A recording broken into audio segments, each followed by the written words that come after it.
कृष्ण हरे विठ्ठल केशवा पुंडलीकवरदा हरी विठ्ठल श्री श्री ज्ञानदेव ज्ञानदेव तुकाराम माऊली माऊली ज्ञानेश्वर ज्ञानेश्वर महाराज की जय जगद्गुरु तुकाराम तुकाराम महाराज की जय गोपाल कृष्ण भगवान की जय या कुंदेन्दु तुषार हार धवला या शुभ्रवस्त्रावृता या वीणावरदण्डमण्डितकरा या श्वेतपद्मासना या ब्रह्माच्युतशङ्कर देवैः सदा वन्दिता सा मां पातु सरस्वती भगवती निःशेषजाड्यापहा जयांचे केलिया स्मरण होय सकळ विद्यांचे अधिकरण तेची वंदू श्रीचरण श्री गुरूंचे जयांचे नियाठवे शब्दसृष्टी आंगवे सारस्वत आघवे जिव्हेसिये वक्तृत्व गोडपणे अमृता ते पारुखे म्हणे रस होती ओळगणे अक्षरासी भावाचे अवतरण अवतरविती निजखूण हाता चढे संपूर्ण तत्वबोध श्री गुरूंचे पाय जै हृदय गिमसो निठाय तै एवढे भाग्य होय उन्मेषासी ते नमस्कारुनी आता सच्चिदानंदरूपाय विश्वोत्पत्त्यादिहेतवे तापत्रय विनाशाय श्रीकृष्णाय वयं नुमः यं प्रव्रजन्तमनुपेतमपेतकृत्यं द्वैपायनो विरहकातर आजुहाव पुत्रेति तन्मयतया तरवोऽभिनेदुस् तं सर्वभूतहृदयं मुनिमानतोऽस्मि जन्माद्यस्य यतोऽन्वयादितरतश्चार्थेष्वभिज्ञस्वराट् तेने ब्रह्महृदायादिकवये मुह्यन्ति यत्सूरयः तेजो वारिमृदां यथा विनिमयो यत्र त्रिसर्गो मृषा धाम्ना स्वेन सदा निरस्तकुहकं सत्यं परं धीमहि सत्यं परं धीमहि सत्यं परं धीमहि श्वेतपद्मासना देवी श्वेतपुष्पोपशोभिता श्वेताम्बरधरा नित्या श्वेतगन्धानुलेपना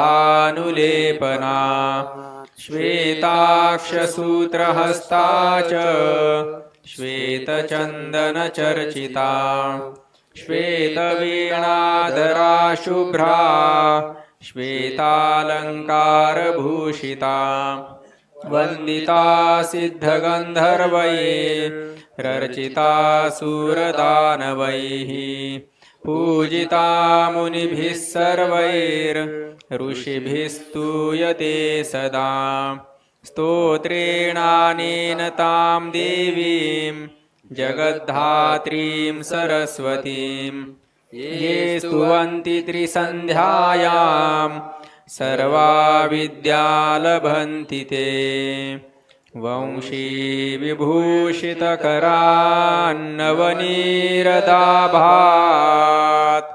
पीताम्बरादरुणबिम्बफलाधरोष्ठात् पूर्णेन्दुसुन्दरमुखादरविन्दनेत्रात् कृष्णात् परं किमपि तत्त्वमहं न जाने ध्यानाभ्यासवशीकृतेन मनसा तन्निर्गुणं निष्क्रियं ज्योतिः किञ्चन योगिनो यदि परं पश्यन्ति पश्यन्तु ते अस्माकं तु तदेव लोचनचमत्काराय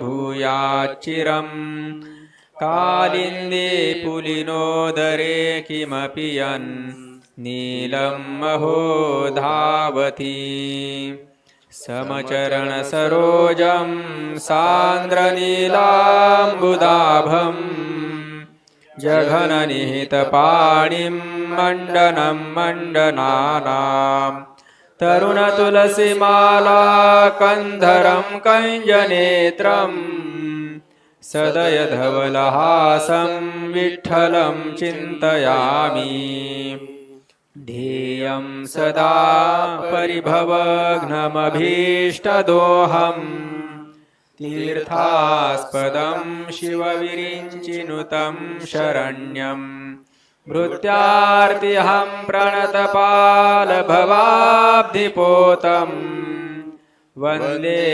महापुरुषते चरणारविन्दम् वन्दे महापुरुषते चरणारविन्दम् वन्दे महापुरुषते चरणारविन्दम् श्रीगणेशाय नमः श्रीसरस्वत्यै नमः श्रीविठ्ठलाय नमः श्रीमातापितृभ्यां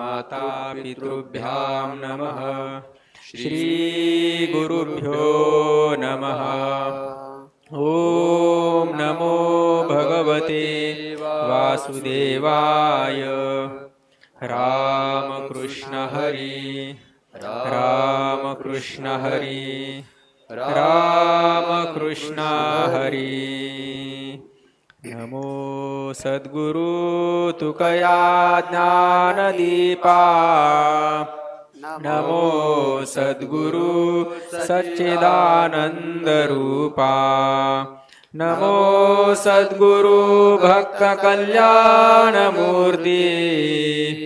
नमो सद्गुरु भास्करा पूर्णकीर्ति मनुष्याकृती राघवे ख्याती केली शिलाशिखरे सागरी तारियेली तुका स्वामी हा पूर्ण ब्रह्म प्रकाशे जळी रक्षिले निर्जीवा कागदासी महाराज हा जन्मला मृत्युलोकी दुजी उपमानाढळे इहलोकी भवसिंधुसी बांधिला सेतु जेणे अनाथादीना कारणे तुकयाने तुका भासला मानवी वेशधारी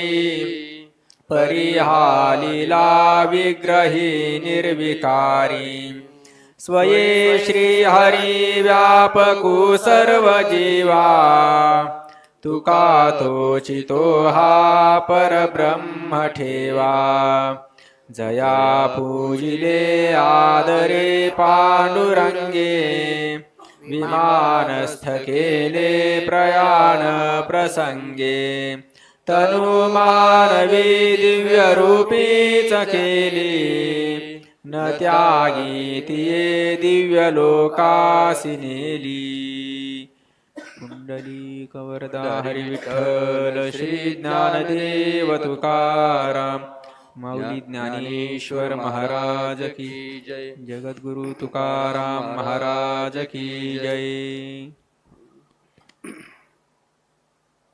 आवडी धरुनी करू गेलो लाड 2863 क्रमांक आहे 2863 आवडी धरुनी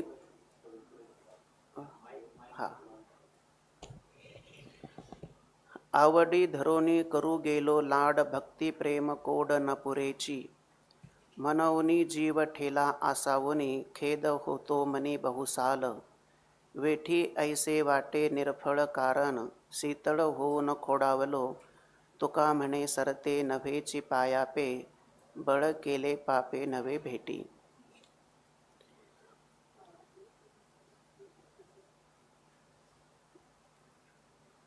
नमामि सद्गुरुं शांतं सच्चिदानंद विग्रहं, पूर्ण ब्रह्म परानंद मीशमाळंदी वल्लभम. आवडी धरोनी करू गेलो लाड, भक्ती प्रेम कोड न पुरेची. कैवल्य साम्राज्य चक्रवर्ती संत श्रेष्ठ ज्ञानेश्वर माऊली, जगद्गुरु संत शिरोमणी श्री तुकोबराय आदी करून सकल संतांच्या असीम अनुकंपेने आपला हा अष्टादशाचा कार्यक्रम सुरू आहे. त्याच्यामध्ये माझ्याही वाट्याला इथून पुढे 20 अभंग 19 अभंग आलेले आहेत. त्याच्यामधला पहिला अभंग आहे, आवडी धरुनी करू गेलो लाड, भक्ती प्रेम कोड न पुरेची. देवासी खंत करतात जगद्गुरु श्री संत तुकोबराय. काही अभंगांमध्ये परिहार आहे. मागे काही अभंग कालच्या सत्रामध्ये गेले, त्याच्यामध्ये देवासे सलगीचं भांडणही महाराजांनी केलेलं आहे. भांडण्याकरता सुद्धा एक अधिकार पाहिजे असतो. तो अधिकार महाराजांनी प्राप्त केलेला आहे. त्यामुळे देवाशी सलगी करतात, भांडणही करतात. आणि प्रस्तुत अभंगामध्ये देवाशी खंत व्यक्त करतात. काही अभंग पुढे आहेत. सगळ्या अभंगांमध्ये देवाशी परिहारच महाराजांनी या ठिकाणी केलेला आहे. तुकोबरायांना महाराजांनी नाही का, काल महाराजांनी अभंग सांगितला, नवनाथ महाराजांनी, अमर तू खरा कैचा नव्हे मी दातारा, चाल जाऊ संता पुढे वाद सांगेन निवाडे. महाराजांनी देवासी याही अभंगामध्ये भांडणच केलेलं आहे की तू अमर आहेस आणि आम्ही काय मरके आहोत का. आमच्या अमरत्वाविषयी जर साशंकता असेल तर चला संतांच्या कोर्टामध्ये जाऊन आपण वाद घालूया, असा एक संदर्भ म्हणून काल दिला होता. तोही अभंग महाराज देवासी सलगी करतात, भांडण करतात.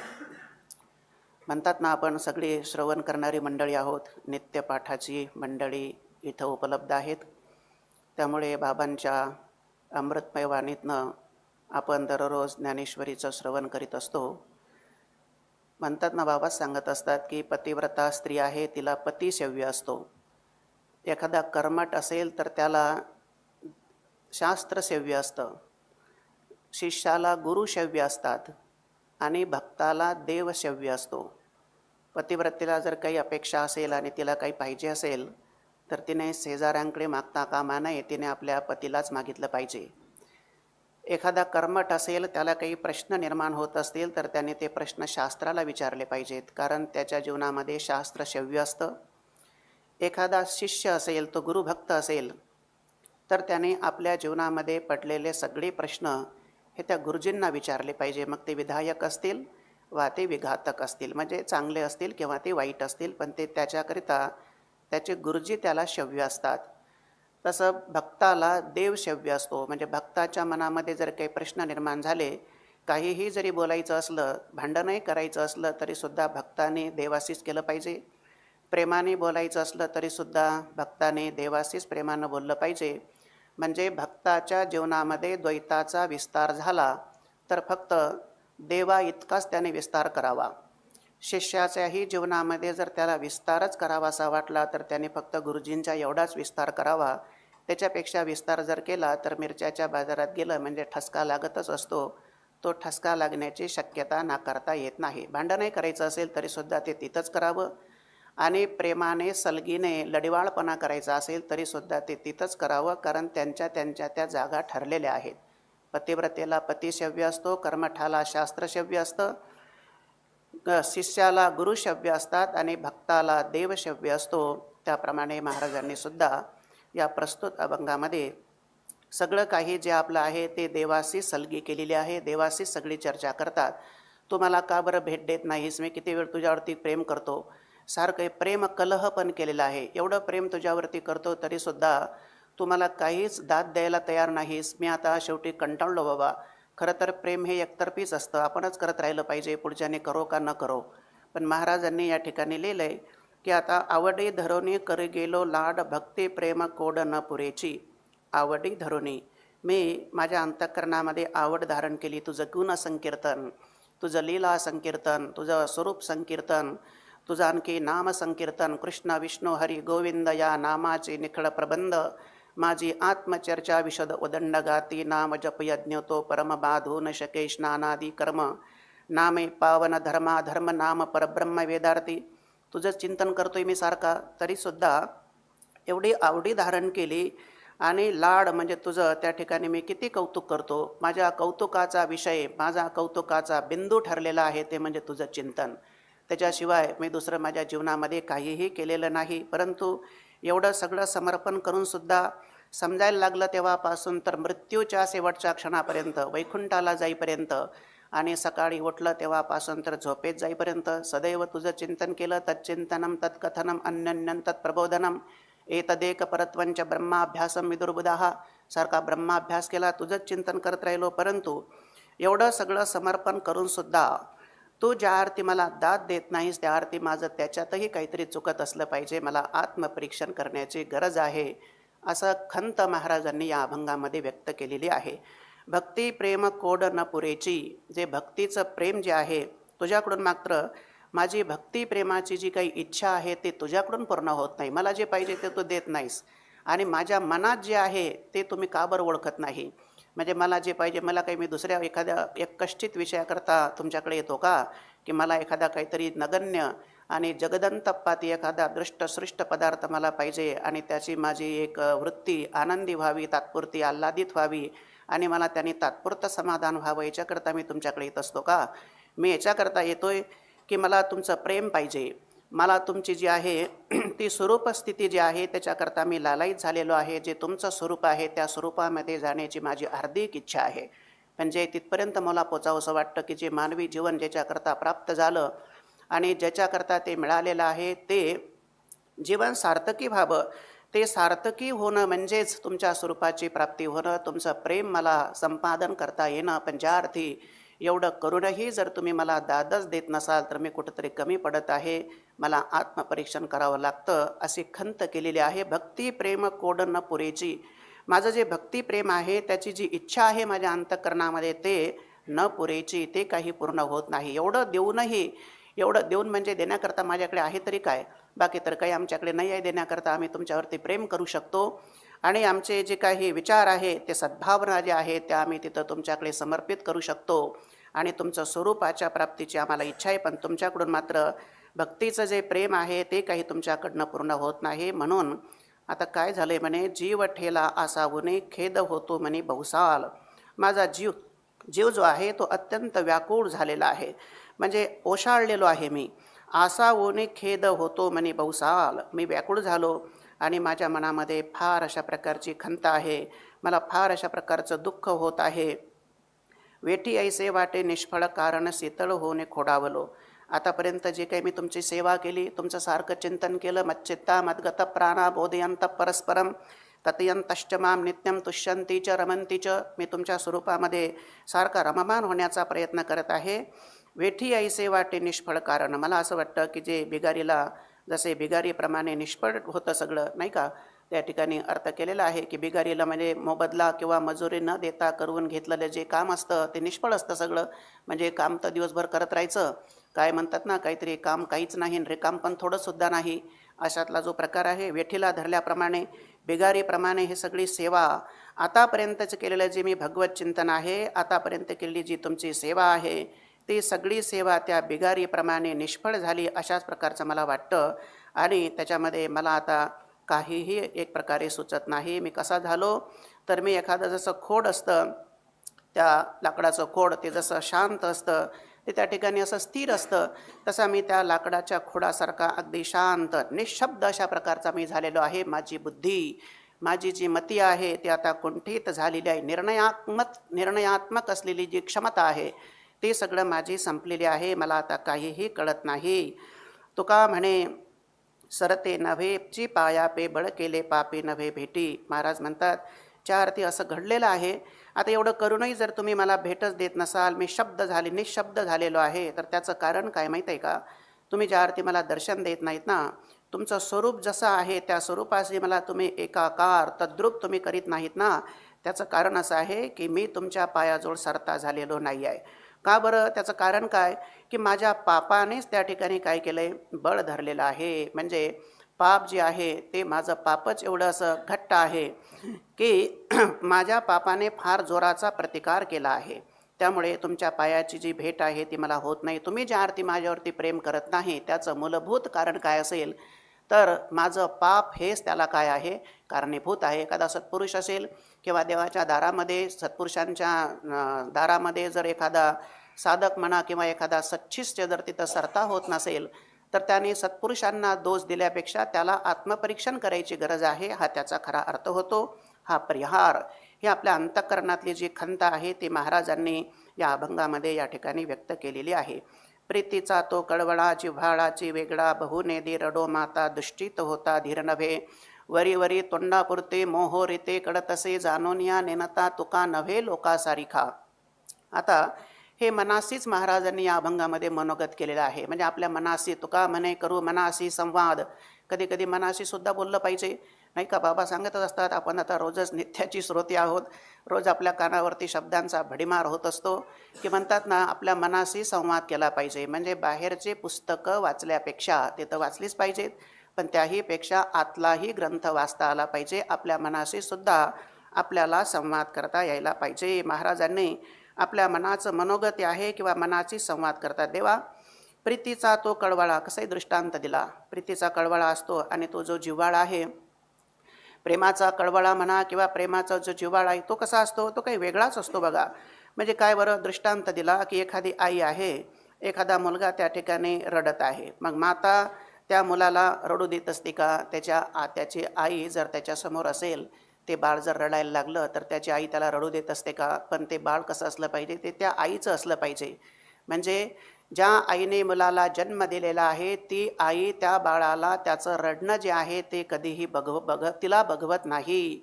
मग काय म्हणे दुष्टित होता धीर नव्हे. ती मुलगा जर थोडा जरी दुष्टित झाला म्हणजे थोडंसं जरी त्याला कष्ट होत असले, तो थोडासा दुःखी होत असला तरीसुद्धा त्या ठिकाणी तिला दुःख धरवत नाही. ती आई आहे शेवटी त्या बाळाची. आमचे ते बाबा सांगायचे ना, वैद्य बाबा म्हणायचे. वैद्य बाबा म्हणजे महाराष्ट्रामध्ये मृदंगाची कला रोगीट झाली होती. त्या रोगीट झालेल्या कलेला निरोगी बनवण्याचं काम ज्या वैद्यांनी केलं त्या वैद्यांचं नाव आहे परम वंदनीय प्रातस्मरणीय श्री पांडुरंग महाराज वैद्य म्हणतात त्यांना. ते असं म्हणायचे बाबा की म्हटले ते आहे ना, आता सगळ्यांना माहितीच आहे ते म्हणायचे की ते आई आहे ना ते पोराला पाहते. मग त्याचं पोरगं कसं असतं ते त्याच्या हातापायाच्या काड्या झालेल्या असतात, त्याला ढेबर पोट्या म्हणायचे. ते त्याचं पोट पुढे आलेलं असतं, भलं मोठं हातापायाच्या काड्या झाल्या, पोट पुढे आलं.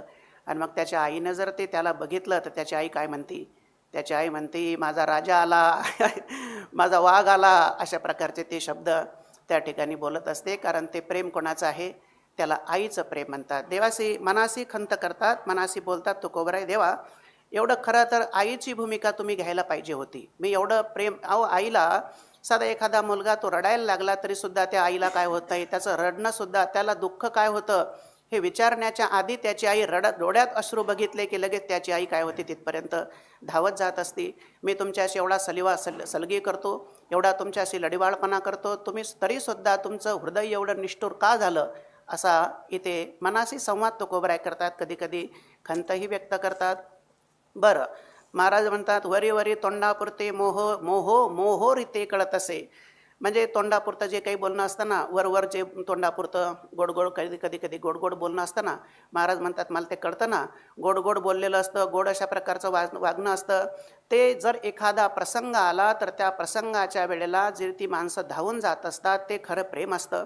बघा त्या एखादा आईच्या पोरगं जे आहे तर जे एखाद्या संकटात सापडते पटकन धावून जाते. पण तुमचं कसं आहे गोड एखाद्याचं कसं असतं गोड नुसतं बोलायचं फक्त तेवढ्यापुरतं आपलं ते टाईमपास करायचा, वेळ मारून न्यायची आणि हृदयामध्ये मात्र तुमच्या प्रेमाचा बुंदसुद्धा दिसत नाही. हा दयेचा सागर आटला की काय, अशा चांगल्या चिकित्सक आणि चांगल्या लोकांना कधी प्रश्न निर्माण होतात. वरी तोंडापुरते मोहोरिते कळत असे. तुमचं जे तोंडापुरतं जे बोलणं आहे ना ते आता फोल आहे अशा प्रकारचं ते आम्हाला कळतं ना. प्रसंगी कसं आहे ते फोल बोलणं आहे ते आम्हाला कडून येतं. जाणून या नेनता तुका नव्हे लोकासारिका. मी काही लोकांसारखा आहे का? लोक जसे वर अशा प्रकारचा चिकित्सा करतात, त्याचा विचार करतात, मी काही तसा लोकांसारखा नाही आहे. खरं प्रेम काय आहे आणि खोटं प्रेम काय आहे ते मला कळतं. तुका म्हणे मज कळते चाचणी बडबडीची वाणी अथवा सत्य. एकासी ते कडो येते एकासी ते नाही घाटावे लागत एकासी ते कडे भात. भात काय पूर्ण काय चाचपून बघायचा असतो का? एखादं शीत जरी बघितलं तरीसुद्धा भात शिजला की नाही हे खऱ्या अर्थाने कळून येत असतं. मी काही लोकांसारखं आहे का? मलासुद्धा ते कळतं. म्हणजे खरं प्रेम काय आहे आणि खोटं प्रेम काय आहे, वरवरची भाषा काय आहे आणि हृदयातलं जे प्रेम आहे ते मला कळतं ना. असा अज्ञानी लोकांसारखा नाही. मोठी लोक अज्ञानी लोकांसारखं राहतात. आम्ही अज्ञानी लोकांसारखं राहतो, अज्ञानांमध्ये राहतो, पण आम्ही अज्ञानासारखे नाही आहे. लौकिकाचे ने आधारे लोकाचे ने व्यापारे परे सांडिले निदसुरे लौकिकू. हे असं माऊलींनी संदर्भ दिला.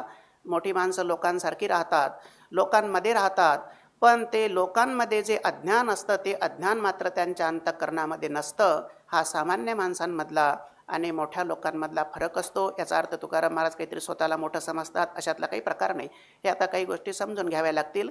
कुछ तुम समजे आणि कुछ हम समजे. जाणून या नेनता तुका नव्हे लोकासारिका. मी काही लोकांसारखा नाही. अशा प्रकारचा एक परिहार महाराजांनी या ठिकाणी दिलेला आहे. महाराजांनी आपल्या स्वतःचेच या ठिकाणी संवाद साधलेला आहे की देवा असं काही करू नका, त्या आईसारखं तुम्ही करा. ते बाळ थोडंसं रडायला लागलं तरीसुद्धा तुम्ही तिथपर्यंत जशी ती पोहोचते तसं तुम्हीसुद्धा माझ्यापर्यंत पोहोचा. काय अपेक्षा आहेत मला? काय तुमच्यापासून काही धनदौलत पाहिजे का? मी त्याच्याकरता आलो फक्त की प्रेमाकरता आलेलो आहे की बा चला थोडंसं काय करतील, हे आपल्यावरती प्रेम करतील. किंवा तुम्ही ज्या स्वरूपामध्ये राहता, ज्या आनंदाचं साम्राज्य तुम्ही उपभोगत आहात, ते सच्चिदानंद घन असलेलं तुमचं जे स्वरूप आहे ते स्वरूप तुम्ही मला द्या. एवढ्याकरता फक्त मी तुमच्याशी सलगी करीत आहे, तुमच्याशी लढीबाळपणा करीत आहे, असा या अभंगाचा अर्थ असावा. हा गे आता हाची लाहो माझा अहो विठ्ठला. दंडवत दंडवत वेगळी मात न बोले. वेगळाल्या कोठे भागे लाग लागे लावावा. तुका म्हणे केल्या जमा वृत्ती क्षमा भाजोरी. हागे आता हाची लाहो माझा अहो विठ्ठला. अहो विठ्ठला, हे पांडुरंगा, हे श्री विठ्ठलेशा, आता हाची माझा लाहो. हाच आता माझा एक छंद आहे. कोणता बरं? हा माझा छंद आहे. काय कोणता छंद? आता मी एकच पकडलं आहे बघा. कारण की एवढं तुम्हाला शेवटी कंटाळतो ना मनुष्य. एवढा भगवत भक्त आहे, ती भगवत भक्त देवाचं सारखं चिंतन करतात. ज्याने काय कोणासाठी केली प्रपंचाची होडी, या पाया वेगळी माय बापा. हा गे आता हाची लाहो माझा अहो विठ्ठला. मी आता एकच पकडलेला आहे, एकच आता धरलेला आहे. काय बरं? दंडवत दंडवत वेगळी मात न बोले. बस आता दंडवत करायचा, नमस्कार करायचा, दुरून डोंगर साजरा, असं दंडवत दंडवत. किंवा सगळ्यांना नमस्कार करायचा. आता दंडवत दंडापरी काही उरी नुरावी. म्हणजे आता सगळ्यांना रामकृष्ण हरी करायचं, सगळ्यांना आपण जय हरी करायचं, सगळ्यांना आपलं काय असतं ते का राम राम वगैरे करायचा, दंडवत करायचा आपला. असं आता मी म्हणत राहील. याच्यापेक्षा आहे ना वेगळी मात न बोले. आता मला काही बोलण्याची इच्छा राहिलेली नाही. या वाचून दुसरी गोष्ट मी आता काही बोलणार नाही. अनर्गळ शब्दाचा वृथालाप करण्यामध्ये आता काही मजा राहिलेली नाही. अवाच्य बोलणं नको, अभद्रही बोलणं नको. आणि आता माझ्यावरती तुम्ही प्रेम करा किंवा आता मला तुमच्या स्वरूपाशी समरस करा. आता जसं होईल तसं होईल. जिथे उजळेल तेथे उजळेल. दंडवत दंडवत वेगळी मात न बोले. पण आता एवढं मी ठरवलेलं आहे. आता नमस्कार करायचा. आदि ब्रह्मा करुणी शेवटी मसक धरुणी माझी समस्त हे जाणुनी स्वरूप माझे. सततं कीर्तयंतो माम यतंतश्च दृढव्रतः नमस्यन्तः नमस्यन्तश्च मां भक्त्या तुष्य नमस्यन्तश्च मां भक्त्या नित्ययुक्ता उपासते. बस आता नमस्कार करायचं, नमस्कार करायचा. या वाचून दुसरी गोष्ट बोलणार नाही. दंडवत वेगळाल्या कोठे भागे लाग लागे लावावा. हा लाग लागे लावणे हा एक वाक्प्रचार आहे. त्या ठिकाणी लाग लागे लावावा. वेगळाल्या कोठे भागे, वेगवेगळे म्हणजे या वाचून जे काही दुसरी काही साधनं असतात बघा, सत्याच्या साक्षात्काराची, प्रेम प्राप्त करण्याची भक्ती आहे ना हो, भक्तिशास्त्र आहे. आणि वेदांत शास्त्रामध्ये सत्याचा साक्षात्कार सांगितला आणि भक्तिशास्त्रामध्ये सगुण परमात्म्याचं दर्शन सांगितलेलं आहे. मग त्याच्यामध्ये आता वेगवेगळी साधनं कुठं करत बसू. आता आयुष्याची काही मर्यादा असते, काही खालखंड असतो, काही गोष्टी म्हणतात ना, जरा कर्णामुळे सांगो आली गोठी मृत्यूची भेटी जवळी आली. मग आता या ठिकाणी अन्य जे साधन आहे, ज्यांना जी साधना करायची असतील त्यांनी ते करा. पण आता माझ्याकरता मात्र मला आता एवढंच दिसते फक्त, कोणी करोद तपादी साधने, कोणी साधोत गोरांजने, आम्ही नवजो तया वाटा, नाचो पंढरी चोटा. ज्याला जे करायचं आहे ते करा बाबा, परंतु आमच्याकरता मात्र ही एकच साधन आहे. आता सगळ्यांना फक्त प्रेमाने दंडवत करणे, नमस्कार करणे हे आमच्याकरता एक साधन उरलेलं आहे. वेग लाग कुठे त्या अनेक साधनांच्या पाठीमागे लागता, काय होईल त्या पाठीमागे लागून? आपला त्याच्यात अधिकार नाही आणि उगाच कालक्षेप होण्याची काय आहे शक्यता आहे. त्यापेक्षा आपल्या अधिकाराला जे साधन झेपत आहे ते आपण आता जे करण्याचा प्रयत्न तर भरपूर केला, परंतु ते सिद्धीला जात नाही. मग आता आपल्या अधिकाराचं काय साधन आहे ते आपण आपल्या स्वतःच्या मनाने ते साधन निवडायचं आणि जे जमत आहे ते आपलं साधन करत राहायचं, असं महाराजांनी या ठिकाणी म्हटलेलं आहे. तुका म्हणे केल्या जमा वृत्ती क्षमा भाजुनी. ह्या ज्या महाराज म्हणतायत की मी दया क्षमा इत्यादी वृत्ती ज्या आहेत त्या भाजुनी म्हणजे त्या ठिकाणी परिपक्व केलेल्या आहेत आणि हृदयामध्ये त्या जमा करून ठेवल्यात आणि त्याच्यामुळे मी आता निर्मत्सर झालेलो आहे. मला आता ह्या सगळ्या दया क्षमा शांती जे दैवी गुण लागत असतात सत्याच्या साक्षात्कारासाठी किंवा जे काही विधायक जीवन असताना जे दैवी गुण प्राप्त करावे लागत असतात ते वृत्ती ज्या आहेत त्या आता मी खऱ्या अर्थाने म्हणजे चांगला व्यवहार व्हावा असं वाटत असेल तर ह्या गोष्टींची या जे वृत्ती आहे त्याची नितांत आवश्यकता असते आणि देवाच्या दर्शनाकरता सुद्धा याच गोष्टीची नितांत आवश्यकता असते. व्हावा वाटे जना, सगळ्या समाजाला सुद्धा मी हवं असं वाटत असेल तर दैवी संपत्ती हे दैवी जे गुण आहेत ते मी जमा करणं अत्यंत गरजेचं आहे आणि ते मी केल्यातही. आणि सत्याच्या दर्शनार्थसुद्धा ह्या दया क्षमा शांती वगैरे वगैरे ह्या सगळ्या ज्या वृत्ती आहेत त्या मी परिपक्व केलेल्या आहेत आणि आता मी या ठिकाणी निर्मत्सर झालेलो आहे असं महाराजांनी या ठिकाणी आपला देवासी परिहार सादर केलेला आहे. तुम्हासी नकडे सांगा काय एक कासया संकल्प वागवू मी, आहे ते सत्ता ठेविलो स्थापुनी, प्रमाणीची वाणी वदे आज्ञा, कृपा झाली मग न लगे अंग संग निदिध्यासी रंग चढत आहे. तुका म्हणे मागे बोलिलो ते वाव, आता हाची भाव दृढ झाला. देवासी परिहार करतात अभंगामध्ये. तुकोबराय म्हणतात देवा सांगा बरं तुम्हाला काय कळत नाही का, तुम्ही तर सर्वज्ञ आहात. यस सर्वज्ञ सर्ववित्तमः असं म्हटलेलं आहे श्रुतीने. परमात्मा सर्वज्ञ आहे. मंगे के पाव में घुंगरू बजे ओ बी अल्लाह सुनता आहे असं म्हणतात ना. बाबांकडून आपण ऐकलेलं आहे की मुंगीच्या पायामध्ये सुद्धा घुंगरू वाजलेलं ते सुद्धा त्या परमात्म्याला कळतं, त्याला सर्वज्ञ असं म्हणतात. एक समवाय अवच्छेदे करून जगदंत पाती दृष्ट सृष्ट पदार्थाचं ज्ञान ज्याला एकाच कालामध्ये होत असतं त्याला सर्वज्ञ म्हणतात. आता असे तुम्ही सर्वज्ञ आहात, तुम्हाला काय बरं कळत नाही. न सांगताकडे अंतरीचे गुज, तुम्हाला सगळ्या गोष्टी आपसूक कळतात, आपोआप कळतात. तुम्हासी न कळे सांगा काय एक, तुम्हाला काय कळत नाही. मग कशा अशी संकल्प कासया संकल्प वागू मी. मग आता तुम्हाला काहीतरी मी इच्छा करायची, माझ्या मनात काहीतरी संकल्पना आहेत, मला तुम्हाला कळत नाही का मला काय पाहिजे ते. आईला काय त्या पोऱ्याला काय पाहिजे तसं त्या आईला कळत नाही का, तसं तुम्हाला कळत नाही का आम्हाला काय पाहिजे ते. आणि तुम्हाला जे आम्हाला पाहिजे ते तुम्ही देत नाही आणि जे आम्हाला पाहिजे नाही ते तुम्ही देऊन आमची वृत्ती काय करता विक्षिप्त करता.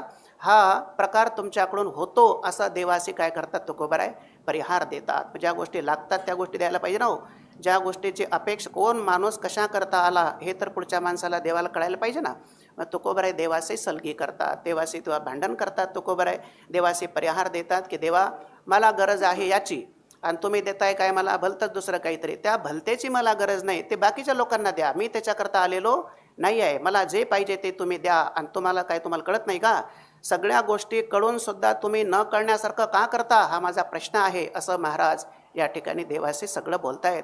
मग आता कासं या संकल्प वागू मी, मग माझ्या मनामध्ये मी कशाला बरं अशा प्रकारचे संकल्प वागू की मला आता देवाची भेट झाली पाहिजे आणि यांनी आता माझ्यावरती प्रेमच केलं पाहिजे आणि ते ज्या स्वरूपामध्ये समरस आहे ते स्वरूप मला प्राप्त झालं पाहिजे. अशा प्रकारच्या देवा मी आता इच्छा अंतःकरणामध्ये का बरं धारण करू. अर्थात तुम्हाला सगळं काही गोष्टी कळते. बघा द्यायचं असेल तुम्हाला तर द्या, नसेल द्यायचं तर आता नका देऊ, पण मी आता जास्त तुमच्या नादाला लागणार नाही. कासं या संकल्प वागू मी, आहे ते सत्ता ठेविलो स्थापुनी, प्रमाणेची वाणी वदे आज्ञा. महाराज म्हणतात देवा तुमच्या सत्तेने तुम्ही मला ज्या ठिकाणी ठेवलेलं आहे ना, तुमच्या म्हणजे तुमची सत्ता आहे. बघा सगळी सत्ता कोणाची हो, सत्ता धन्याची की जी माय बाप, सगळी परमात्म्याची सत्ता आहे.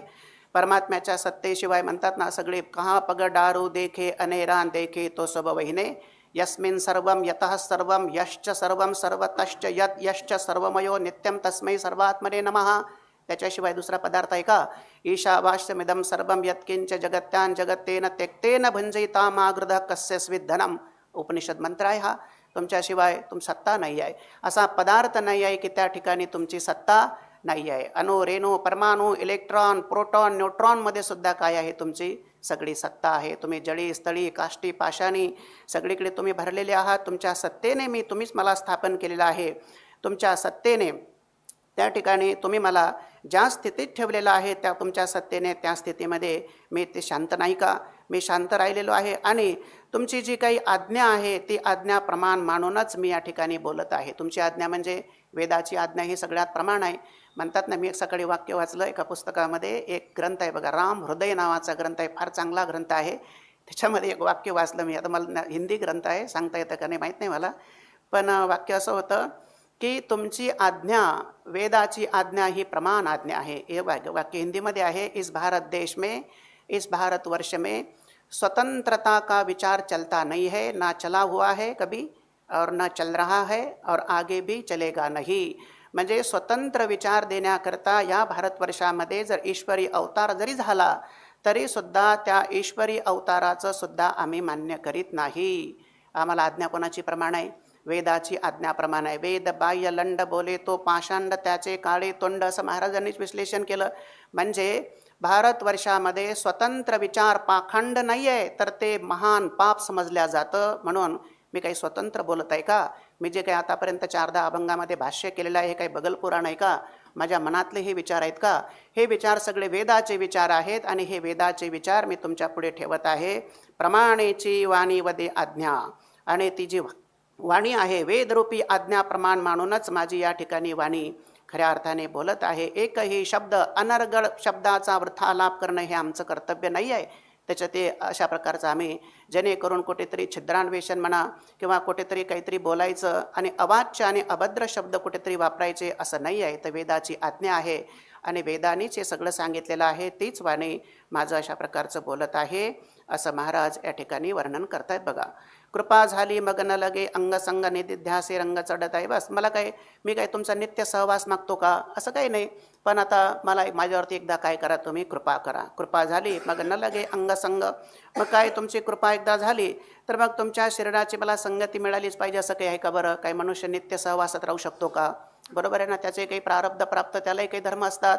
एकदा फक्त माझ्यावरती काय करा, कृपा करा. आणि कृपा करून माझं तुमचं स्वरूप जे आहे किंवा तुमचं प्रेम जे आहे मला कळू द्या एकदा की बाबा तुमचं प्रेम माझ्यावरती आहे. आणि एकदा जर ते प्रेम आहे असं मला कळलं, अंगसंग केलाच पाहिजे का? त्या ठिकाणी तुमच्या नित्य संपर्क. देह असो माझा भलतीये ठाई, चित्त तुझे पायी असो द्यावे. मोठा अभंग आहे तुकोबरायांचा.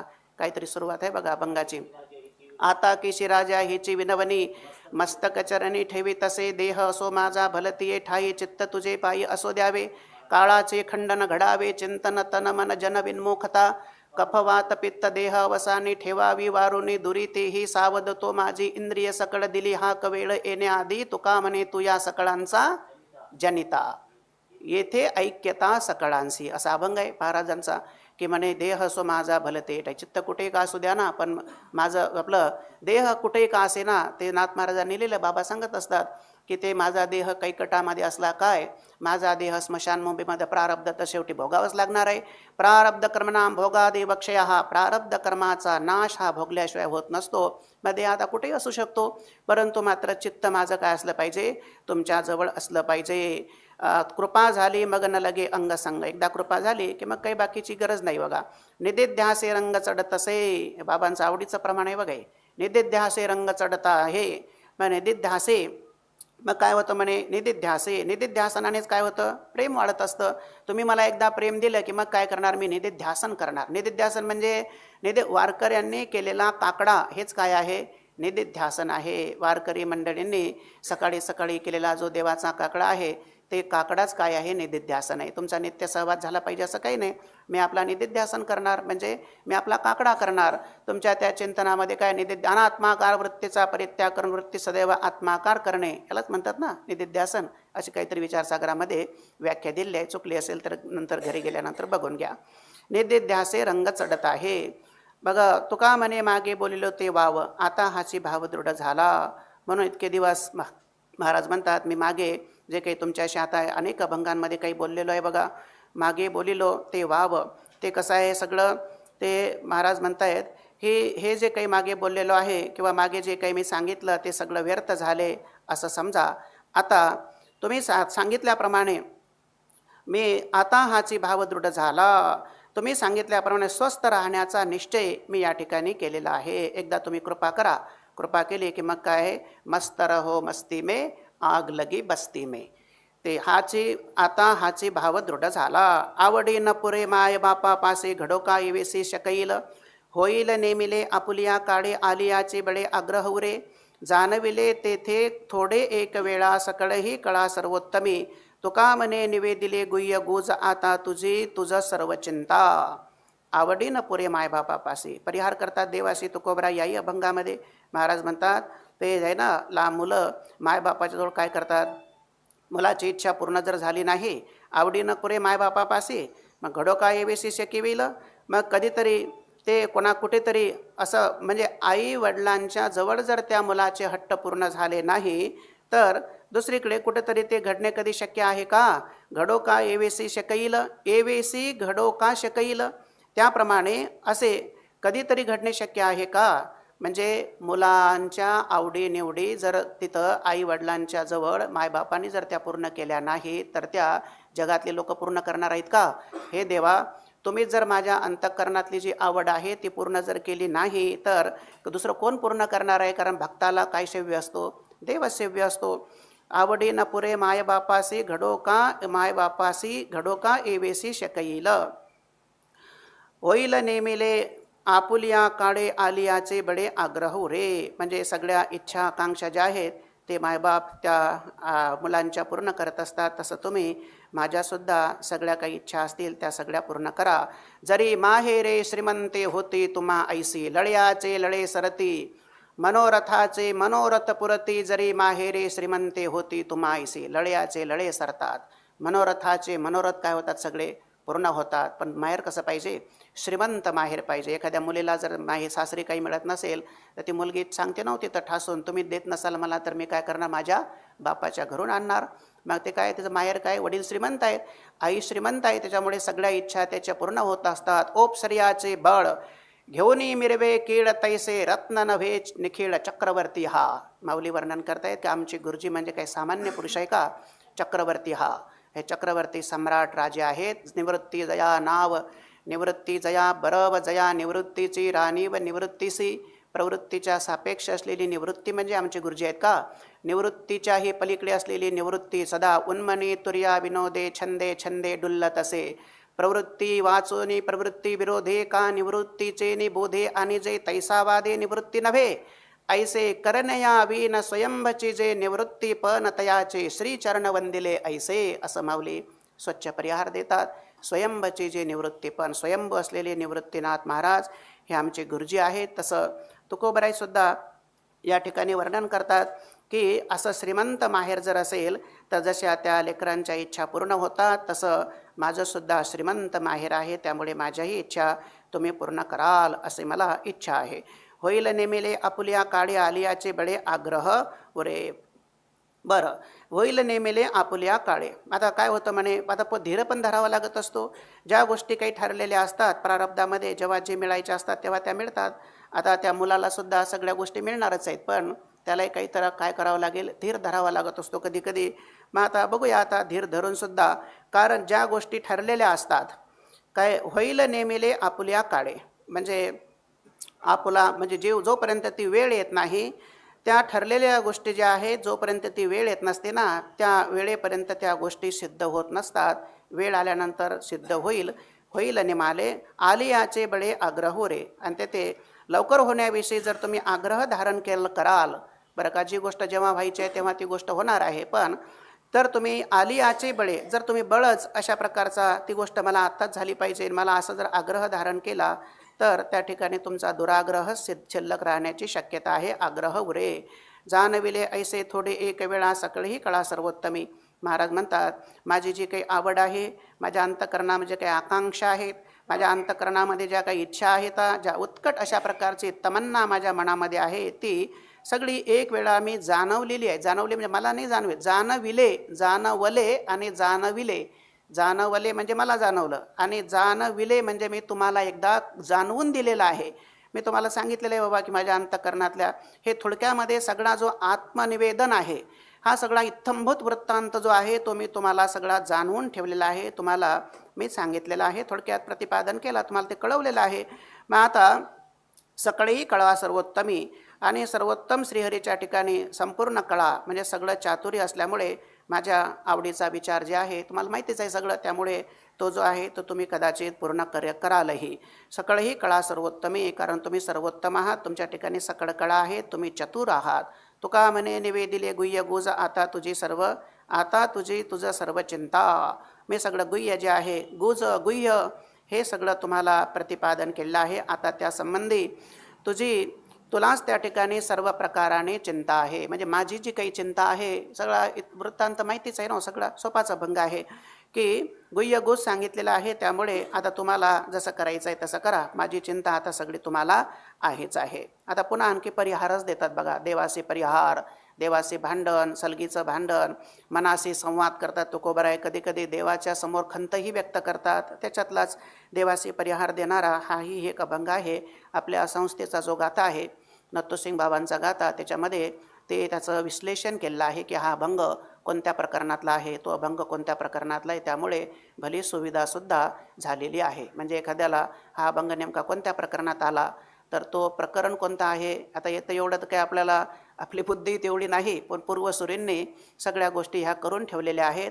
आपल्या संस्थेमध्ये जो अभ्यासाला विद्यार्थ्यांकरता गाथा आहे त्याला प्रकरणपर गाथा म्हणतात. त्याच्यामध्ये संत प्रकरण, करुणा प्रकरण, स्थिती प्रकरण, अद्वैत प्रकरण, मागणी प्रकरण असं त्या गाथ्याचं सगळं विश्लेषण केलेलं आहे. आणि तो गाथा जर बघितला तर त्याच्यामध्ये दिसतंय की त्याच्यात दिलेलंच आहे की हा अभंग कोणत्या प्रकरणात आला, तो अभंग कोणत्या प्रकरणामध्ये आलेला आहे. तर तिथं असं लिहिलेलं आहे की हा अभंग जो आहे तो देवाचे परिहार अशा प्रकारचा त्या प्रकरणामध्ये हा अभंग आला. तुकोबरा या ठिकाणी देवाचे परिहार करतात. झाले आता साठे कासयाने लहान मोठे, एक एका पडिलो हाती झाली तेव्हाची निश्चिंती, नाही फिरो येत मागे झाले साक्षीची या अंगे, तुका म्हणे देवा आता येते कोठे हेवा. महाराज या ठिकाणी देवाला म्हणतात, देवा आता तुमच्या आमच्यामध्ये काय झालंय म्हणे, घेण्या देण्याचा व्यवहार या ठिकाणी झाला. म्हणजे आम्ही काय दिलं तुम्हाला आणि तुम्ही काय दिलं आम्हाला. त्या ठिकाणी आम्ही तुम्हाला जीवभाव देऊन त्याच्या बदल्यामध्ये आम्ही तुमचं काय करणार आहे, सच्चिदानंद स्वरूप जे आहे ते आम्हाला अपेक्षित आहे. तुमच्या प्रेमाची अपेक्षा फक्त आम्हाला आहे. ते साठलोट म्हणतात त्याला. ते साठलोट जे आहे तेव्हा देवाणघेवाणचा व्यवहार जो आहे तो या ठिकाणी झाला. झाले आता साठे कासयाने लहान मोठे. मग आता कसं काय बरं, तुम्ही लहान मोठा हा भाव आहे का त्या ठिकाणी, म्हणजे तू लहान आहेस आणि मी कोणीतरी मोठा आहे, आपल्यात साठलोट झालेलं आहे ना. म्हणजे तुझं जे स्वरूप आहे ते तुझं स्वरूप माझ्याकडे आणि माझं स्वरूप तुझ्याकडे. आता माझं स्वरूप काही भिन्न आहे तुझं स्वरूप काही भिन्न आहे का स्वरूप सगळे एकच आहे. एक 7 श्लोक अध्याय 18 लेख देव बोलिले एक दुजे नाही. एकच तत्व आहे. एको देव सर्वभूतेषु गूढा सर्वव्यापी सर्वभूतांतरात्मा कर्माध्यक्ष सर्वभूतादिवासा साक्षी चेता केवलो निर्गुणश्च. एकच तत्व आहे. आणि एक तत्व काय आहे, ते तुझंही तेच आहे, माझे काय आहे तत्व तेच आहे. दोघांचंही स्वरूप मात्र एकच आहे. तूही सच्चिदानंद गण आहेस आणि साठवलोट. आपल्यात आता लहान मोठा भाव काही राहिलेला आहे का. एक एका पडिलो हाती तेव्हाची झाली निश्चिंती. जेव्हा आपण एकमेकांच्या हातामध्ये पडलो तेव्हाच काय झालेली आहे, ही निश्चिंत झालेली आहे. नाही फिरो येत मागे झाले साक्षीची या अंगे. आता महाराज म्हणतात मी पुन्हा फिरून येऊ शकत नाही. म्हणजे काय होतं, फिरून येऊ शकत नाही. देह तादात्म्य जे आहे, जर देह तादात्म्य धरलं तर पुन्हा काय होतं, फिरून यावं लागतं. आता मला फिरून येण्याची गरज नाही. फिरून म्हणजे देहाशी पुन्हा तादात्म्य ठेवून पुन्हा आता मला जन्म मृत्यूच्या चक्रामध्ये पुन्हा जन्मायचं, पुन्हा आणखी मृत्यूला सामोरं जायचं. एका मरणामध्ये आता सगळी पुढची मरणं मरणार आहेत. त्याला म्हणतात ना मरण. एक तुका म्हणे एका मरणेची सरे, उत्तमची उरे कीर्ती मागे. एक मरण एकदा आता मरावंच लागणार आहे, कारण प्रारब्ध प्राप्त संपलं, प्रारब्ध संपलं म्हणजे मरावं लागणार. पण एकदा जर मेला तर पुन्हा आणखी जन्म आहे का, जन्मच नाही. जन्मच झाला नाही तर पुन्हा मृत्यू आहे का, नाही. त्याची सरली एरझार झाला सफल व्यापार. ते जन्म मरणाची परंपरा सगळी खुंटून जाणार. आता देह तादात्म्य ठेवून मला संसारात मी आता येणार नाही. कारण का बरं, कारण मी आता काय झालेलो आहे, साक्षी झालेलो आहे. साक्षी झालो मी, आता साक्षी झालेलो आहे. अकर्ता आहे, अभोक्ता आहे, नित्य शुद्ध बुद्ध मुक्त स्वभावान दृङ्मात्र चैतन्य, अशेष विशेष भाव विवर्जित केवळ सत्सामान्य चैतन्य म्हणून मी राहिलेलो आहे, आता उरलेलो आहे. अशा प्रकारची स्थिती माझी झालेली आहे. आता इथं परिहार आहे बघा. चाललेलं जे प्रकरण आहे ते तसं देवाशी दिलेला परिहार, त्याचं हे प्रकरण सुरू आहे. पण इथे महाराज वर्णन करतायत की आता साठवलोट झालेलं आहे, त्यामुळे आता मी स्वरूपाकार झालो, तदाकार झालो, त्यामुळे मला आता झाले साक्षीची अंगे, मी आता तद्रूप झालेलो आहे. तुका म्हणे देवा आता येथे कोठे हेवा. महाराज म्हणतात की आता या ठिकाणी हेवा म्हणजे आता ही जी अवस्था प्राप्त झालेली आहे, यामध्ये कोणी लहान कोणी मोठा अशा प्रकारची हेवा म्हणजे स्पर्धा वगैरे जे आहे ते या ठिकाणी आता आहे का बरं? स्वरूपामध्ये कुठं स्पर्धा असते का? स्वरूपामध्ये काही नाही, तिथं काहीच नाही. तिथे लिहायला आहे का, खायला आहे का, प्यायला आहे, तिथं काहीच नाही आहे. आपलं आनंदाचं नुसतं साम्राज्य त्या ठिकाणी आहे. असं जे स्वरूप आहे ते मला प्राप्त झालेलं आहे असं म्हणतात.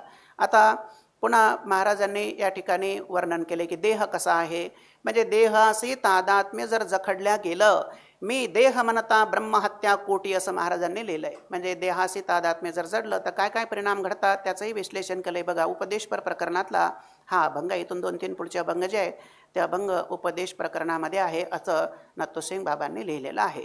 ओखटा तरी मी विटलो देहासी पुरे, आता ऐसी जोडी पुन्हा, किती मरमर सोसावी पुढती राहिलो संगती विठोबाच्या, आता कोण याचा करील आदर, जावो कलेवर विटंबोनी, तुका म्हणे आता सांडी तिची सांडी, कोण फिरे लंडी यासी मागे.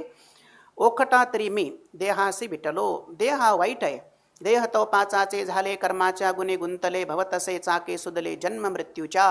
माऊलींनी लिहिलंय बघा. काळा नळाच्या तोंडे घातली लोणियाची वंडी, मासे पाख पाकडीत वहे सरे, या चुके दोही काजा तव कुर्मीचा होय पुंजा, हे परिणामो कपिध्वजा कश्मलुगा. असा हा ओखटा देह आहे. त्या म्हणून मी याला काय झालेलं आहे, आता विटलेलो आहे. हे मी विटलो देहासी का ओखटा म्हणून हा खराब आहे. म्हणजे काय ते निर्माण झाला. अन्नेन वर्धते देहस्व अन्नमयो नात्मा प्राच्यऊर्ध्वं तदा भावतः, असं वर्णन केलं आहे की देह काय खाल्लेल्या अन्नापासून त्यापासून हा देह काय झाला आहे, निर्माण झालेला आहे. हा देहाला मी विटलेलो आहे आणि आता पुन्हा या देहाची प्राप्ती आता होणार नाही. पुरे झालं बाबा, आता पुरे, आता ऐशी जोडी पुन्हा आता ऐशी जोडी पुरे. पुन्हा आता या देहाला यायचं. देहाला आलं म्हणजे काय होतं, पुन्हा जन्माचं दुःख आहे. जन्म झाला म्हणजे पुन्हा लहानपणातलं दुःख आहे.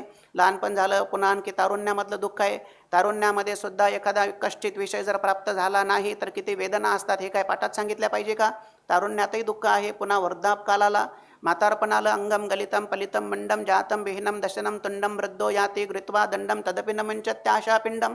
आचार्य वर्णन करतायत की पुन्हा म्हातारपणामध्ये सुद्धा त्याला दुःख आहे. प्रवचन ऐकायचं असतं, पाठ ऐकायचा असतो, गुडघे काम करत नाहीत, वरती जिना चढता येत नाही, पाठ ऐकण्याची तर मनामध्ये इच्छा आहे पण तरीसुद्धा ह्या गोष्टी करता येत नसतात. म्हातारपणातलं दुःख आहे आणि मृत्यूचं सुद्धा दुःख आहे. बाबा सांगत असतात ना, विंच म्हणतात ना, काही 100 विंचू चावल्यानंतर जी आग होत असते ती आग 1 इंगडी चावल्यानंतर होत असते असं म्हणतात. महाराज बाबा सांगत असतात.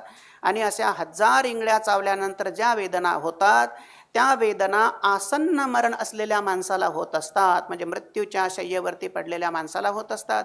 असे हे दुःख आहेत बघा. हे दुःख का होतात बरं? जन्म झाला म्हणजेच दुःख होतात ना. आता मला जन्मच घ्यायचा नाही का बरं? ते हा ओखटा आहे. आता पुरे ऐशी, पुन्हा आता ऐशी जोडी पुरे, पुन्हा आता या देहाला यायचं नाही. आता या मानवी शरीरामध्ये सर्वोत्तम प्रयत्न जर कोणते असतील तर पुन्हा जन्मच घ्यायचा नाही, हे आमचं टार्गेट ठरलेलं आहे. म्हणजे हे आता आमचं काय आहे, साध्य आहे. देहम वा पातयामी कार्यम वा साधयामी. एकदा देह तरी पडेल, नाहीतर काय होणार, कार्य तरी सिद्धीला जाईल. म्हणतात ना, बाबा सांगत असतात बघा, शेंडी तरी तुटेल नाहीतर पारंबी तरी तुटेल. म्हणजे आता शेवटच होणार त्या कार्याचा. पुरे आता ऐसी जोडी पुन्हा, आता पुन्हा देहाला यायचं नाही. किती मरमर सोसावी पुढती राहिलो संगती विठोबाच्या. पुन्हा जन्म आलं म्हणजे मरावं लागेल. जन्म झाला म्हणजे पुन्हा पुन्हा जन्म मरण सोसावे लागतील. किती वेळा जन्मा यावे नित्य व्हावे फजित, म्हणवनी जीव भ्याला शरण गेला विठोसी. म्हणून आता आम्ही काय केलं म्हणे, विठोबाच्या संगतीमध्ये सर्व प्रसंग परित्याग केला आणि आता आम्ही भगवत प्रतिपत्ती केलेली आहे. भगवत प्रतिपत्ती म्हणजे देवाची शरणागती केली आणि गुरोपसत्ती म्हणजे आम्ही संतांची शरणागती केली. संतांच्या शरणागती करता शब्द वापरला जातो गुरोपसत्ती आणि देवाच्या शरणागतीसाठी शब्द वापरला जातो, त्याला भगवत प्रतिपत्ती असं म्हणतात. आम्ही देवाची शरणागती केली आणि आम्ही संतांची पण शरणागती केलेली आहे. राहिलो संगती विठोबाच्या. आता कोण या चाकरीला आदर, आता कोण बरं या देहाचा, ह्याचा वाईट असलेला देह, नाचका पुचका असलेला देह, एखादा आजार वगैरे जर झाला तर सगळं लक्ष काय होतं, तिथंच लागतं, साध्य राहतं बाजूला. म्हणजे आजार होण्याच्या आधी आता काय करणार आम्ही, एखादा विशिष्ट दुर्धर आजार होणार आणि मग त्या आजारामध्ये काही ते साध्याकडे लक्ष लागत असतं का त्या शरीराकडे सगळं लक्ष जातं, त्या शरीराकडे सगळं लक्ष जातं आणि मग काय त्याला साध्यही प्राप्त होणार नाही आणि काहीच प्राप्त होणार नाही. त्यापेक्षा आता आम्ही जोपर्यंत शाबूत आहे तोपर्यंत असंगत्वाचा पक्का निश्चय करणार, तुझं प्रेम जे आहे ते आम्ही संपादन करणार. आता आमचं फक्त एकच ध्येय आहे, ते म्हणजे विठोबाच्या संगतीमध्ये राहायचं आणि जन्ममृत्यूच्या चक्रातून बाहेर पडायचं. हेच आमचं खरं साध्य आता ठरलेलं आहे, याच्यापेक्षा दुसरं साध्य आमचं असूच शकत नाही. आता कोण या चाकरीला आदर, कोण बरं आता या देहाचा आदर करणार आहे. जावो कलेवर विटंबोनी, विटंबोनी म्हणजे कलेवर विटंबोनी, विटंबोनी शब्दाचा अर्थ आहे याची कितीही फजिती आता हो, म्हणजे प्रारब्ध प्राप्त जर एखाद्या वेळेला याची फजिती जरी झाली तरी सुद्धा ही फजिती का होत आहे त्याच्याकडे आम्ही आता दुर्लक्ष करणार. कारण त्याच्याकडे जर आम्ही लक्ष देत राहिलो तर साध्य बाजूला राहायचं आणि त्याच्यातच आमचा कालक्षेप सगळा होऊन जाणार. त्यापेक्षा आता त्याची फजिती कितीही झाली तरी सुद्धा आम्ही आता त्याच्याकडे ढुंकूनही बघणार नाही. तुका म्हणे आता सांडी तेची सांडी, कोण फिरे लंडी यासी मागे. महाराज म्हणतात आता या देहादी संसाराचा त्याग केला तो केलाच, सांडी तेची सांडी म्हणजे आता जो केला तो केलाच असा त्याचा अर्थ आहे. आता सांडी तेची सांडी, कोण फिरे लंडी यासी मागे. पुन्हा आता लबाडी करून लंडी यासी म्हणजे काय म्हणतात ना, वैद्य बाबा म्हणायचे बघा, लांडी लबाडी असा शब्द असायचा बाबाचा म्हणजे लांडी लबाडी करून पुनश्च संसाराकडे कोण आता परत फिरणार. म्हणजे निलाजरेपणा धारण करायचा, कोडग्या कोडग्या लाज नेन कालचा कोडगा आज नाही, असं आम्ही काय करणार नाही, लबाडी करणार नाही. माणसाने अभिमानी नसावं, पण माणसाने स्वाभिमानी मात्र निश्चित असलं पाहिजे. स्वाभिमान हा पुरुषार्थ आहे, स्वाभिमानी असलं पाहिजे. अभिमानी अहंकार असू नये, पण त्याने स्वाभिमानसुद्धा त्याने सोडला नाही पाहिजे. नाही तर मग काय होतं, उगाच आपलं एखाद्या यक्कश्चित विषयासाठी काहीतरी आपला स्वाभिमान गहाण ठेवायचा आणि आपलं काहीतरी तिथं लुटबुट करायचं, असं करू नये, असं माझं मत नाही, या महाराजांचंच मत आहे. कोण फिरे लंडी यासी मागे. तुकोबराय म्हणतात काय म्हणे, आता काही अज्ञानी लोक असतात बघा, ते पशुसारखंच राहतात. म्हणजे पशूंनाही सुद्धा अहंता असते, माणसांनाही सुद्धा काय होतं अहंता. जे अहम ममता भ्रांती विषयांद झाले असं माऊलींनी लिहिलंय बघा. म्हणजे हेही ऐसे तेही तैसे उभय पिसे अविचार, अभिमानाची ठेला ठेली मध्ये झाली हिमपुटी. धीरा शांती ठावून रे हाची उरे आबाळ्यात, कौतुक हे पाहे तुका कडता लोका अधनी, कडता लोका अधनी. हेही ऐसे तेही तैसे. कसं आहे म्हणे, हे लोकही असेच, माणसंही सुद्धा असेच आणि पशुपक्षीसुद्धा काय आहे म्हणे असेच आहे. त्या पशूंना काय होतं, तुलना केली माणसांची. म्हणजे जे काही लोक आहेत ना सत्याचं संशोधन करत नाहीत, त्याला सत्यान्वेषण असा शब्द असतो बघा बाबांचा. सत्यान्वेषण म्हणजे मनुष्य शरीर प्राप्त झालं, ते कशाकरता मिळालं, सत्यान्वेषण करण्याकरता मिळालं. मरण्याच्या अव्यवहित पूर्वक्षणी सत्याचा साक्षात्कार झालाच पाहिजे, त्याला सत्यान्वेषण म्हणतात. काहीतरी शोधत राहिलं, काहीतरी म्हणजे जीवभाव जगतभाव बाधे आणि स्वात्मा एव शिष्यात्मा एव अवशिष्यते. त्या आत्म्याचं संशोधन म्हणजे सत्यान्वेषण असा त्याचा अर्थ असतो. मग आता त्या लोकांना हेही नाही आणि काय नाही तेही नाही, म्हणजे माणसंही तसेच आणि पुन्हा पशुसुद्धा तसेच. कसे उभय पिसे अविचार, ते पिसे पण आहेत आणि ते अविचारी पण आहे. दोघंही वेडे आहेत आणि म्हणे अविचारी आहे. त्यांना सारासार नित्यानित्य सत्यानृत्य मिथुनी कृत्य, सत्य काय आहे आणि असत्य काय, सारासार विचारिता. भ्रांती ते पाही असारता, सारते स्वभावता नित्य जाणे, असं म्हटलंय ना माऊलीने. किती गोड ओव्या लिहिल्यात की म्हणतात ना काय, दधी कडसनी मग नवनीत निर्वाणी दिसे, जैसे भूस बीज एकवट उपनिता राहे, घनवट उदेते उडेते फलकट जाणू आले, तैसे विचारिता निरसले प्रपंचे सहजे सांडवले, मग तत्वता तत्ववरले ज्ञानियासी, असं माऊलींनी लिहिलंय बघा. दुसऱ्या अध्यायामध्ये त्या ओव्या आहेत. असे ते पिशे आहेत आणि अविचारी लोक आहेत. कशाप्रमाणे, पशुप्रमाणे. पशुला जसा अविचार असतो आणि ते तसेच पशुसारखे अभिमानाची ठेलाठेली मध्ये झाली हिमपुटी. त्याने देहाचा अभिमान, त्या ठिकाणी विषयाची असलेली अनुकूलता प्रतिकूलता जी आहे त्या दोघांनाही ते सारखेच आहे. म्हणजे त्या देहाचा अभिमान पशूंना पण आहे आणि देहाचा अभिमान काय करतो, माणूसही धारण करतो. म्हणून तर म्हणतात बघा ते धृतराष्ट्र, धृतम राष्ट्रम येन सह धृतराष्ट्र. धृतराष्ट्र म्हणजे धारण केले आहे राष्ट्र ज्याने, त्याला धृतराष्ट्रच म्हणतात. राष्ट्र शब्दाचा अर्थ आहे शरीर, म्हणजे जे शरीराला मी म्हणतात आणि शरीरासंबंधींना मी म्हणतात ते कोण आहेत? सगळे धृतराष्ट्रच आहेत. तसं इथे महाराज वर्णन करतात की म्हणे अभिमानाचे ठेलाठेली मध्ये झाली हिंपोटी. अभिमान देहाविषयी देहाच्या संबंधी असलेले जे लोक आहेत त्याच्याविषयी अहंता ममता.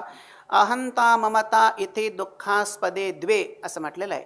अहंता आणि ममता हीच दुःखाला काय असते? कारण असते. आणि त्याच्यामध्ये काय झाली? ती लोक सगळं हे हिंपोटी झाली. म्हणजे त्या अहम मम अभिमानाच्या धक्काबुक्कीमध्ये हे दोघेही त्या ठिकाणी दुःखी झाले. दोघेही सुद्धा त्या ठिकाणी कष्टी झालेले आहेत, हिंपोटी झाले. धीर शांती नाही ठावे हाची वरे आबाळ्या. आणि त्यांना धैर्य म्हणा, शांती म्हणा, यांना या वृत्तींना त्यांच्या जीवनामध्ये कोठेही थारा राहिलेला नाही. त्यांना कुठेच त्यांनी जागा दिली नाही. खरं तर धीर धरला पाहिजे, शांतता असली पाहिजे, परंतु त्यांच्या जीवनामध्ये याला कुठेहीच थारा नाही. त्यामुळे काय झालं म्हणे दुर्दशा भोगण्याचे त्या ठिकाणी त्यांना तेवढंच उरलेलं आहे. हाची उरे आबाळ्या म्हणजे त्यांच्या जीवनामध्ये हे विसावे विन वाट वाहावी कवने असं मावलेलं आहे. संस्पर्शजा भोगा दुःख ये न एवते आद्यंतवंत कौंतेय न ते शुरमते बुधा. या श्लोकावर माऊली वर्णन करतायत. हे विसावे विन वाट वाहावी कवने. त्यांनी जर ते केलं नाही तर विश्रांतीशिवाय ते लोक कशी बरं ही जन्ममृत्यूची वाट वाहतील असा अभ्युपत्य परिहार म्हणा किंवा आक्षेपार्थाने माऊलींनी त्या ठिकाणी त्यांना विचारलेलं आहे. हाची वरे आबाळ्या आबाळ्या. कौतुक हे पाहे तुका लोका कडता लोका अधनी. ते जे लोक आहेत ना तर अधनी कडता. अधनी म्हणजे ते त्रिविध ते ताप आहेत ना, त्या त्रिविध ताप आध्यात्मिक आदि दैविक आदि भौतिक असे ताप त्याचं जे अधन आहे त्या अधनामध्ये त्या ठिकाणी कडत आहेत. आणि म्हणजे ते दुःखाने जर्जर झालेले आहेत, दुःखी झाले, कष्टी झाले, ते सिनलेले आहेत. कशामुळे? हे अहम ममता भ्रांतीमुळे. मग मी काय करत आहे? साक्षी रूपानं मी त्या ठिकाणी त्यांचं कौतुक बघत आहे. कौतुक पाहे तुका. मी मात्र कौतुक हे पाहे. मी मात्र त्यांचं काय करत आहे? कौतुक पाहत आहे. तर पुढे वर्णन करतात मार हित जाणे चित्त कळो येतसे उचित परिहारते संपादने सत्य कारण कारणी वरदळते नुतरे कसी आगीमध्ये तेथे रसी तुका म्हणे करोनी खरे ठेविता ते पुढे बरे. चित्त जाणे हित जाणे चित्त हित जाणे म्हणजे चित्तशुद्धीचा उपदेश महाराज करतात. जर चित्त शुद्ध असेल तर त्याच्यामध्ये उपदेश प्रकरणातला हा अभंग आहे. चित्तशुद्धीचा उपदेश. मग चित्तशुद्ध होती म्हटलं ना, माहितीच आहे सगळ्यांना. चित्तशुद्ध होती काय? चित्तशुद्ध तरी शत्रुमित्र होती. चित्ताची शुद्धता अत्यंत महत्त्वाची आहे. चित्तस्य शुद्ध ये कर्म न तू वस्तूपलब्ध. मग चित्ताच्या शुद्धीकरता काय केलं पाहिजे? चित्ताच्या शुद्धीचं प्रकृष्टाने सन्निकृष्ट नियत श्रुती संमत साधन आहे ते म्हणजे निष्काम कर्म असं म्हटलेलं आहे.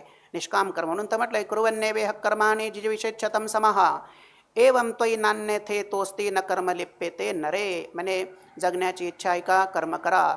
कर्म म्हणजे कोणतंही कर्म करणं म्हणजे कर्म असतं का? काहीही करणं. गुरुरे मारुती बाबा सांगत असतात याची टोपी त्याच्या डोक्यात, त्याची टोपी याच्या डोक्यात आणि दोघांच्याही टोप्या पुन्हा आपल्या डोक्यात. असं काहीतरी करणं म्हणजे कर्म असतं का? तर ते काहीतरी करणं म्हणजे कर्म नव्हे, तर त्याला निष्काम कर्म म्हटलेलं आहे. फलाची अपेक्षा न करता चित्तशुद्धीसाठी केलेलं जे कर्म त्या कर्माला निष्काम कर्म असं म्हणतात. हित जाणे चित्त म्हणजे काय? निष्काम कर्म.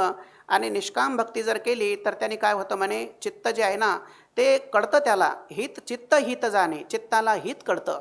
कसं? कळो येतसे उचित. उचित काय आहे आणि अनुचित काय आहे, हे खरं काय आहे आणि खोटं काय आहे त्याच्याकरता. पण कोणत्या चित्ताला कळतं? ते त्याच चित्ताला कळतं की जे चित्त शुद्ध झालेलं आहे, ज्यांनी निष्काम कर्म करून चित्ताची शुद्धी केलेली आहे आणि निष्काम उपासनेने चित्तातला विक्षेप झालेला आहे. कारण चित्तामध्ये पण दोष असतात ना हो. एक दोष आहे निष्काम कर्माने काय मल जातो आणि निष्काम उपासनेने त्याला भगवत उपासना म्हणतात. जर केली तर चित्तामधला विक्षेपही निवृत्त होतो. म्हणून चित्त हित जाणे कळो येतसे उचित. हित जाणे चित्त. चित्ताला हित कळतं, परंतु कोणत्या चित्त कळो येतसे उचित. उचित काय आणि अनुचित काय हे सगळं चित्ताला कळतं. परिहारते संपादने सत्य कारण कारणी. मग आता ते हित जर चित्ताला कळून येत असेल तर परिहारते संपादने काय? परिहारते संपादने सत्य कारण कारणी. म्हणून त्या ठिकाणी संपादने परिहार. मग आता सोंगाची संपादने करून त्या ठिकाणी लोकांपुढे आपण परमार्थाचं नाटक दाखविण्यामध्ये अर्थ नाही. संपादने म्हणजे काहीतरी आपण सोंग संपादन करायची, काहीतरी वेगळंच करायचं आणि मग त्याचा परिहार समाजामध्ये आपण द्यायचा. तर हे कशा करता मनोनी सोंगाची संपादनी करून लोकांपुढे परमार्थाचे नाटक दाखविण्यामध्ये अर्थ नाही. खरे फल कशाने प्राप्त होते? सत्य कारणी कारण, म्हणजे खरं जे कारण आहे, खरं सत्य जे आहे ते, खलं फळ जे आहे ते खऱ्या अशा प्रकारच्या आचरणाने प्राप्त होत असते. वरदळते नुतरे कसी आगीमध्ये तेथे रसी. दृष्टांत दिलाय की वरून चांगलं आणि आतून काय ते हिनकस आहे, नाही का. काही असे अलंकार असतात, ते अलंकार घालतात, शरीरावरती परिधान केले असतात, पण ते खोटे अलंकार असतात. वर काय ते चांगले दिसतात, परंतु जर त्याला कसीला जर लावले तर त्या ठिकाणी कसाला त्याच्यामध्ये अर्थ उरत नाही. म्हणजे ते वरून जरी चांगले दिसत असले तरी सुद्धा ते मात्र कसाला उतरत नाही. जर ते अग्नीमध्ये घातले तर त्याचा जरी रस झाला तरी त्या रसातही त्यांचा हिनकसपणा हा त्या ठिकाणी ठरलेलाच असतो. आगीमध्ये तेथे रसी, म्हणजे अग्नीत जरी ते टाकले, जरी त्याचं ते पाणी झालं तरी सुद्धा, ते रस झाला तरी त्या रसातही त्याचा हिनकसपणा जो आहे तो त्या ठिकाणी दिसून येतो. म्हणून एखादा म्हणजे काय, अशुद्ध चित्ताचा व्यक्ती जर त्या ठिकाणी काही समाज जीवनामध्ये काही काम करण्याकरता जर प्रवृत्त होत असेल तर आपण बाबांच्या मुखातून हे वाक्य बऱ्याच वेळेला श्रवण केलं आहे. ते वाक्य सांगतात बाबा, म्हणजे ते रामकृष्णांचं वाक्य आहे. म्हणजे रामकृष्ण परमहंस असं म्हणत असतात, असं आपणही वाचलेलं आहे की एखादा अशुद्ध चित्ताचा व्यक्ती समाज जीवनामध्ये जर काही काम करण्याकरता प्रवृत्त झाला तर तो समाजातली विषवल्ली ठरत असतो, असं रामकृष्णांचं वचन आहे. म्हणजे काय, शुद्ध चित्ताचा व्यक्ती समाज जीवनामध्ये विधायक अशा प्रकारचे काम करू शकतो.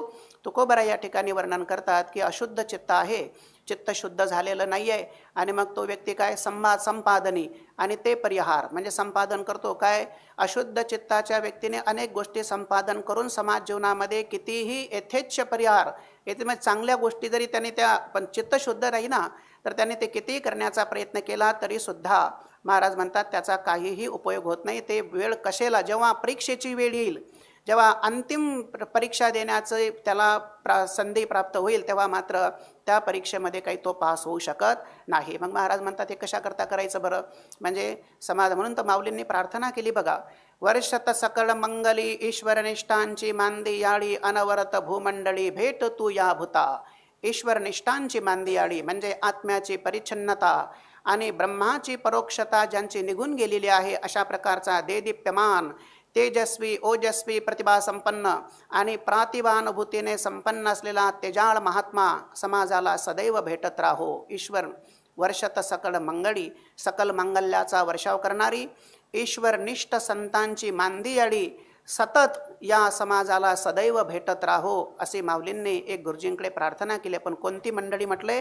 इथे तुकोबराय वर्णन करतात की ज्याचं चित्त अशुद्ध आहे असं नव्हे, तर ज्याच्या चित्ताची शुद्धी निष्काम कर्माने झाली, निष्काम उपासनेने विक्षेप निवृत्त झाला, आवरणही श्रीगुरूंच्या चरणाश्रित झाला, तद्विज्ञानार्थम सगुरुमेवापि गच्छेत समेत पाणीही श्रोत्रियम ब्रह्मनिष्ठम, ब्रह्मवेत्या पुरुषाच्या चरणारविंदी नतमस्तक झाला, 2 हस्तक आणि 1 मस्तक त्यांनी त्यांच्या चरणी समर्पित केले आणि त्यांनी दिलेला जो तत्वमस्यादी महावाक्याचा उपदेश त्यांनी त्याच्या वृत्तीने ग्रहण केला आणि त्याची अंतःकरणाची वृत्ती अहम ब्रह्मास्मित्याकारक वृत्ती झाली.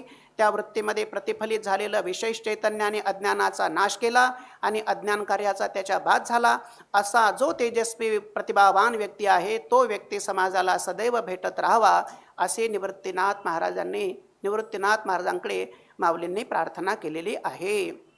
म्हणून माऊली म्हणतात खरे कस जे आहे ते सोनं जसं हिनकस किंवा ते जे काही असे सोनं आहे घातलेलं ते जसं कसेला उतरत नाही, त्याच्यात रस असतोच.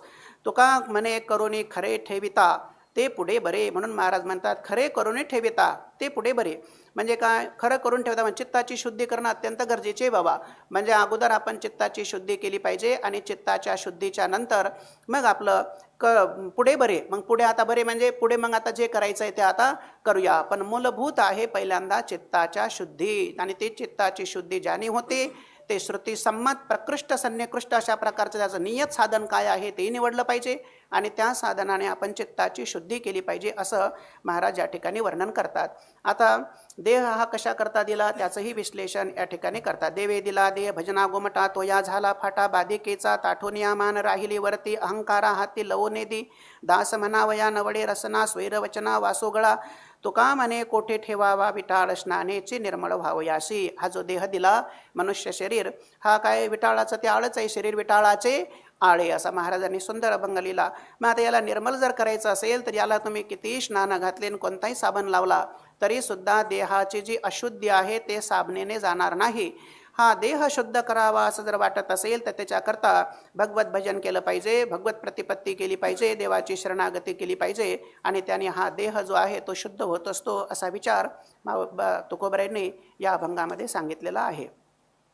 देहा कशा करताय? देवे दिला देह भजना गोमटा. तो या झाला फाटा बादिकेचा, तो देला भजना करता आणि काय म्हणे या संसाराच्या आडराणामध्ये तो त्या ठिकाणी बहकत फिरणारा झाला.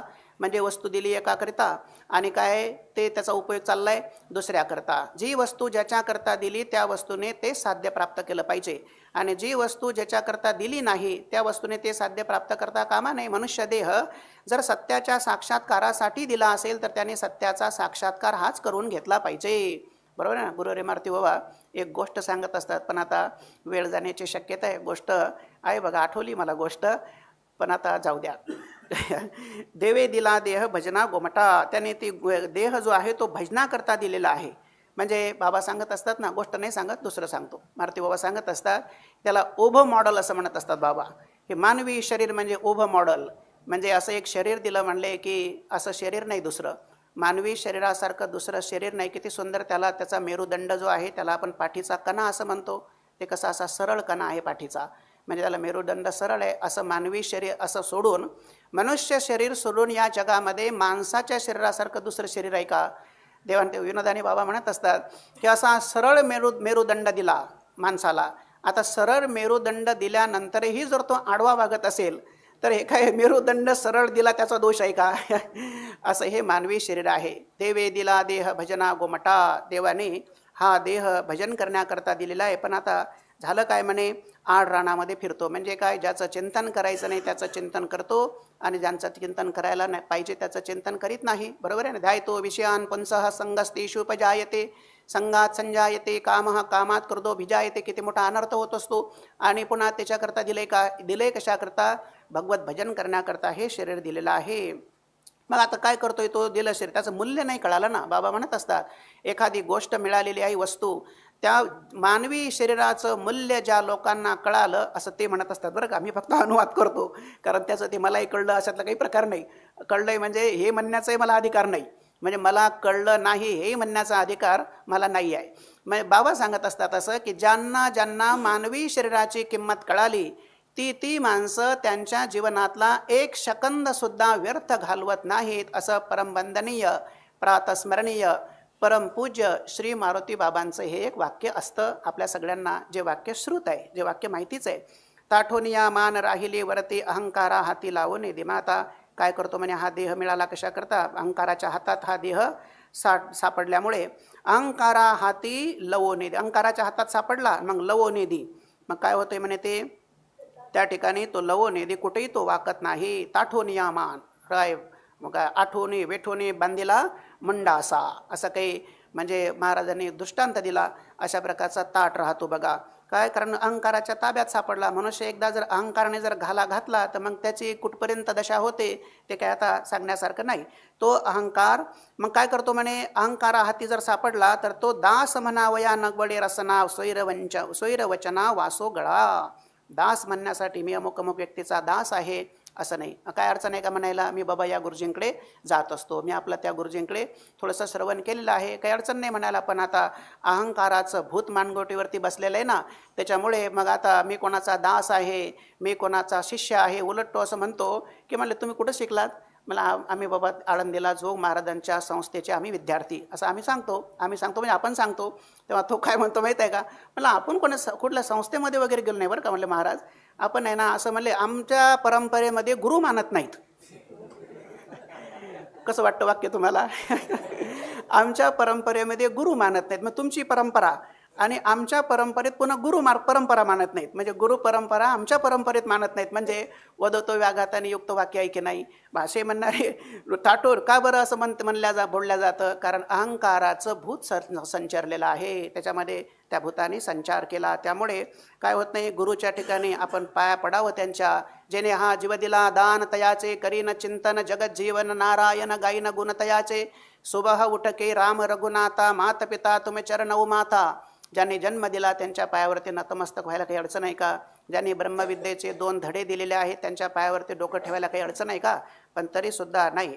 अहंकार जो आहे ना, त्याला अहंकाराच्या हातात ते दिलं असल्या कारणाने तो तो देवाच्या ठिकाणी, गुरुच्या ठिकाणी, आई वडील साधू संत वगैरे वगैरे या सगळ्यांच्या ठिकाणी जी मोठी माणसं आहेत, त्या क्षेत्रामध्ये ज्यांनी क्रांतीचे वलय निर्माण केले आहेत, असे जे प्रतिभावान लोक आहेत त्यांच्याजवळ नतमस्तक होण्या इतकं उदात्त अंतकरण त्याचं नसतं. कारण मानगोटीवरती अहंकाराचं भूत बसलेलं आहे.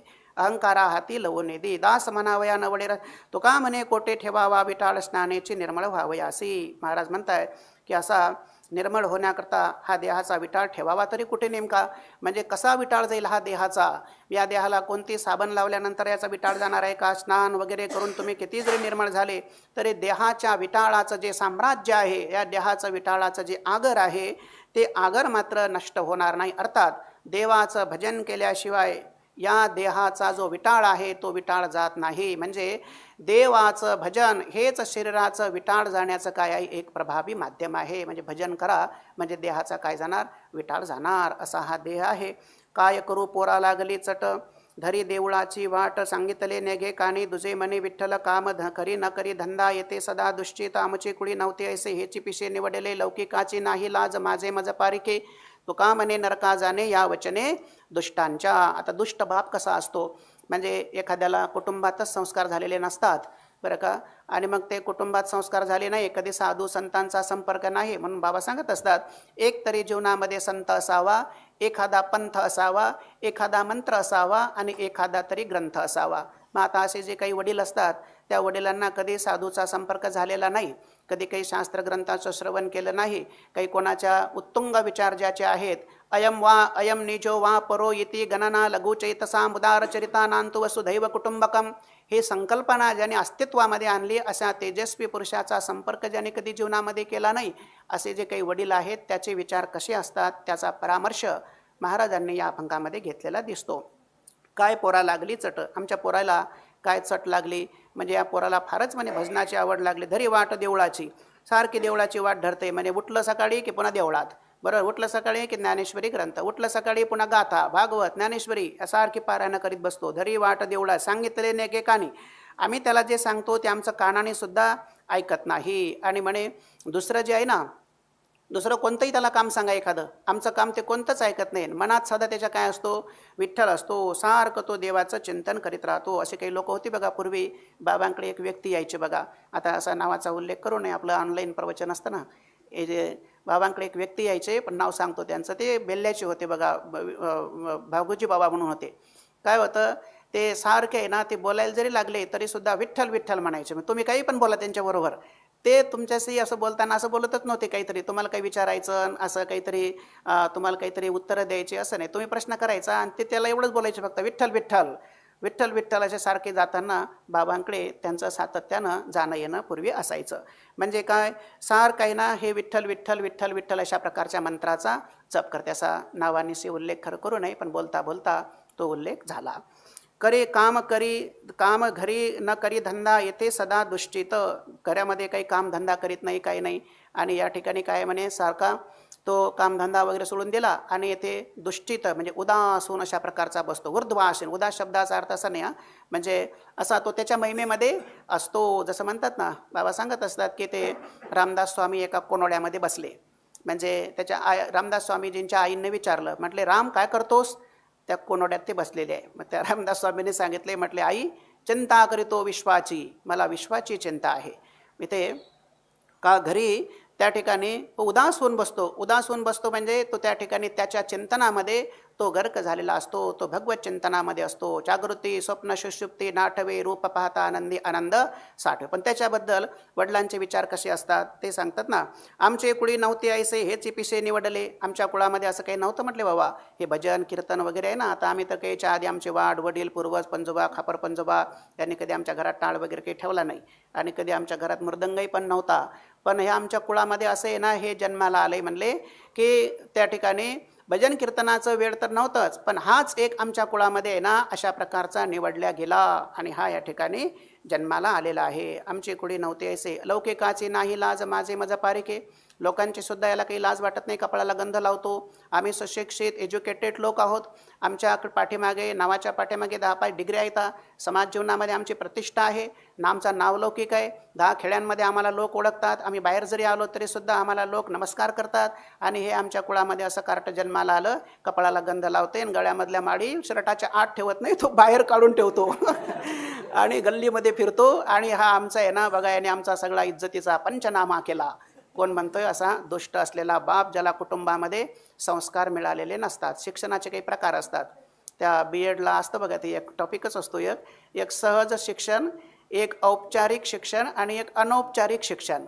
सहज शिक्षण म्हणजे शाळा कॉलेज इन्स्टिट्यूटमध्ये जे मिळतं त्याला सहज शिक्षण म्हटलेलं आहे. आणि कुटुंब संस्थेमध्ये पण शिक्षण मिळतं.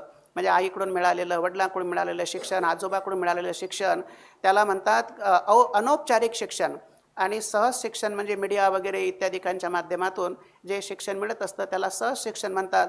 पण ज्या लोकांना कुटुंब संस्थेमध्ये शिक्षण मिळालेलं नाही, ती माणसं इन्स्टिट्यूटमध्ये कितीही मोठी झाली तरीसुद्धा ज्या बापाने ज्या आईने जन्म दिला त्यांना ती नावं ठेवतात. आपण रोज पाहतो म्हणजे असं येतो ना कधीमध्ये प्रसंग, ते त्यांच्या आईलाच काय बोलणार, काहीतरी अद्वा तद्वा भाषा वापरणार, वडिलांना सुद्धा काहीतरी बोलणार. जे महापुरुष असतात त्या महापुरुषांच्या जवळ काय होणार, ताट मानेने त्या ठिकाणी उभा राहणार. असं प्रत्यक्ष आपल्याला प्रतीतीला येतं, हे बघायला मिळतं. असा असलेला जो बाप आहे. लौकिकाची नाही लाज माझे मज पारिखे. म्हणजे माझंच कार्ट आहे ना हे, पण माझ्याशी मला नीट बोलत नाही, मला हे पारकं झालं. तुका म्हणे नरका जाणे या वचने दुष्टाच्या. महाराजांनी या ठिकाणी सांगून ठेवलं की म्हटले, मुलांनो, हे सुखेच्छू मानवांनो, हे साधकांनो, हे सज्जनांनो, या अशा प्रकारचा दुष्ट बाप आहे ना, त्याचा उपदेश तुम्ही कधी ऐकू नका. त्याचा उपदेश ऐकणं म्हणजे काय होतं म्हणे, नरकाचा मार्ग प्रशस्त करणं, असाच त्याचा काय आहे, उपदेश आहे. म्हणून त्याचे तुम्ही या दुष्टांचे वचन तुम्ही कधी श्रवण करून ऐकू नका. कारण आपी असता दृष्टी शंकापटी उपजेना शूरमिरवे रणांगणी मरणीच संतोषे. पाहिजे तो कळवळा मग बळा काय उणे. पाहिजे तो कळवळा मग बळा काय उणे. तुका म्हणे उदारपणे काय उणे म्हणाचे. कारण आपी असता दृष्टी. मनुष्याची दृष्टी जी आहे ती कारणावरती पाहिजे. म्हणजे अधिष्ठानावरती जर त्याची नजर असेल किंवा कारणावरती नजर असेल तर त्याला ते आपोआप ते साध्य करण्याचं काय होतं, त्याला बळही ते प्राप्त होत असतं. ध्येय जर चांगलं असेल तर मनुष्य त्या ध्येयाने प्रवाससुद्धा करायला प्रवृत्त होत असतो, असं वर्णन करतात.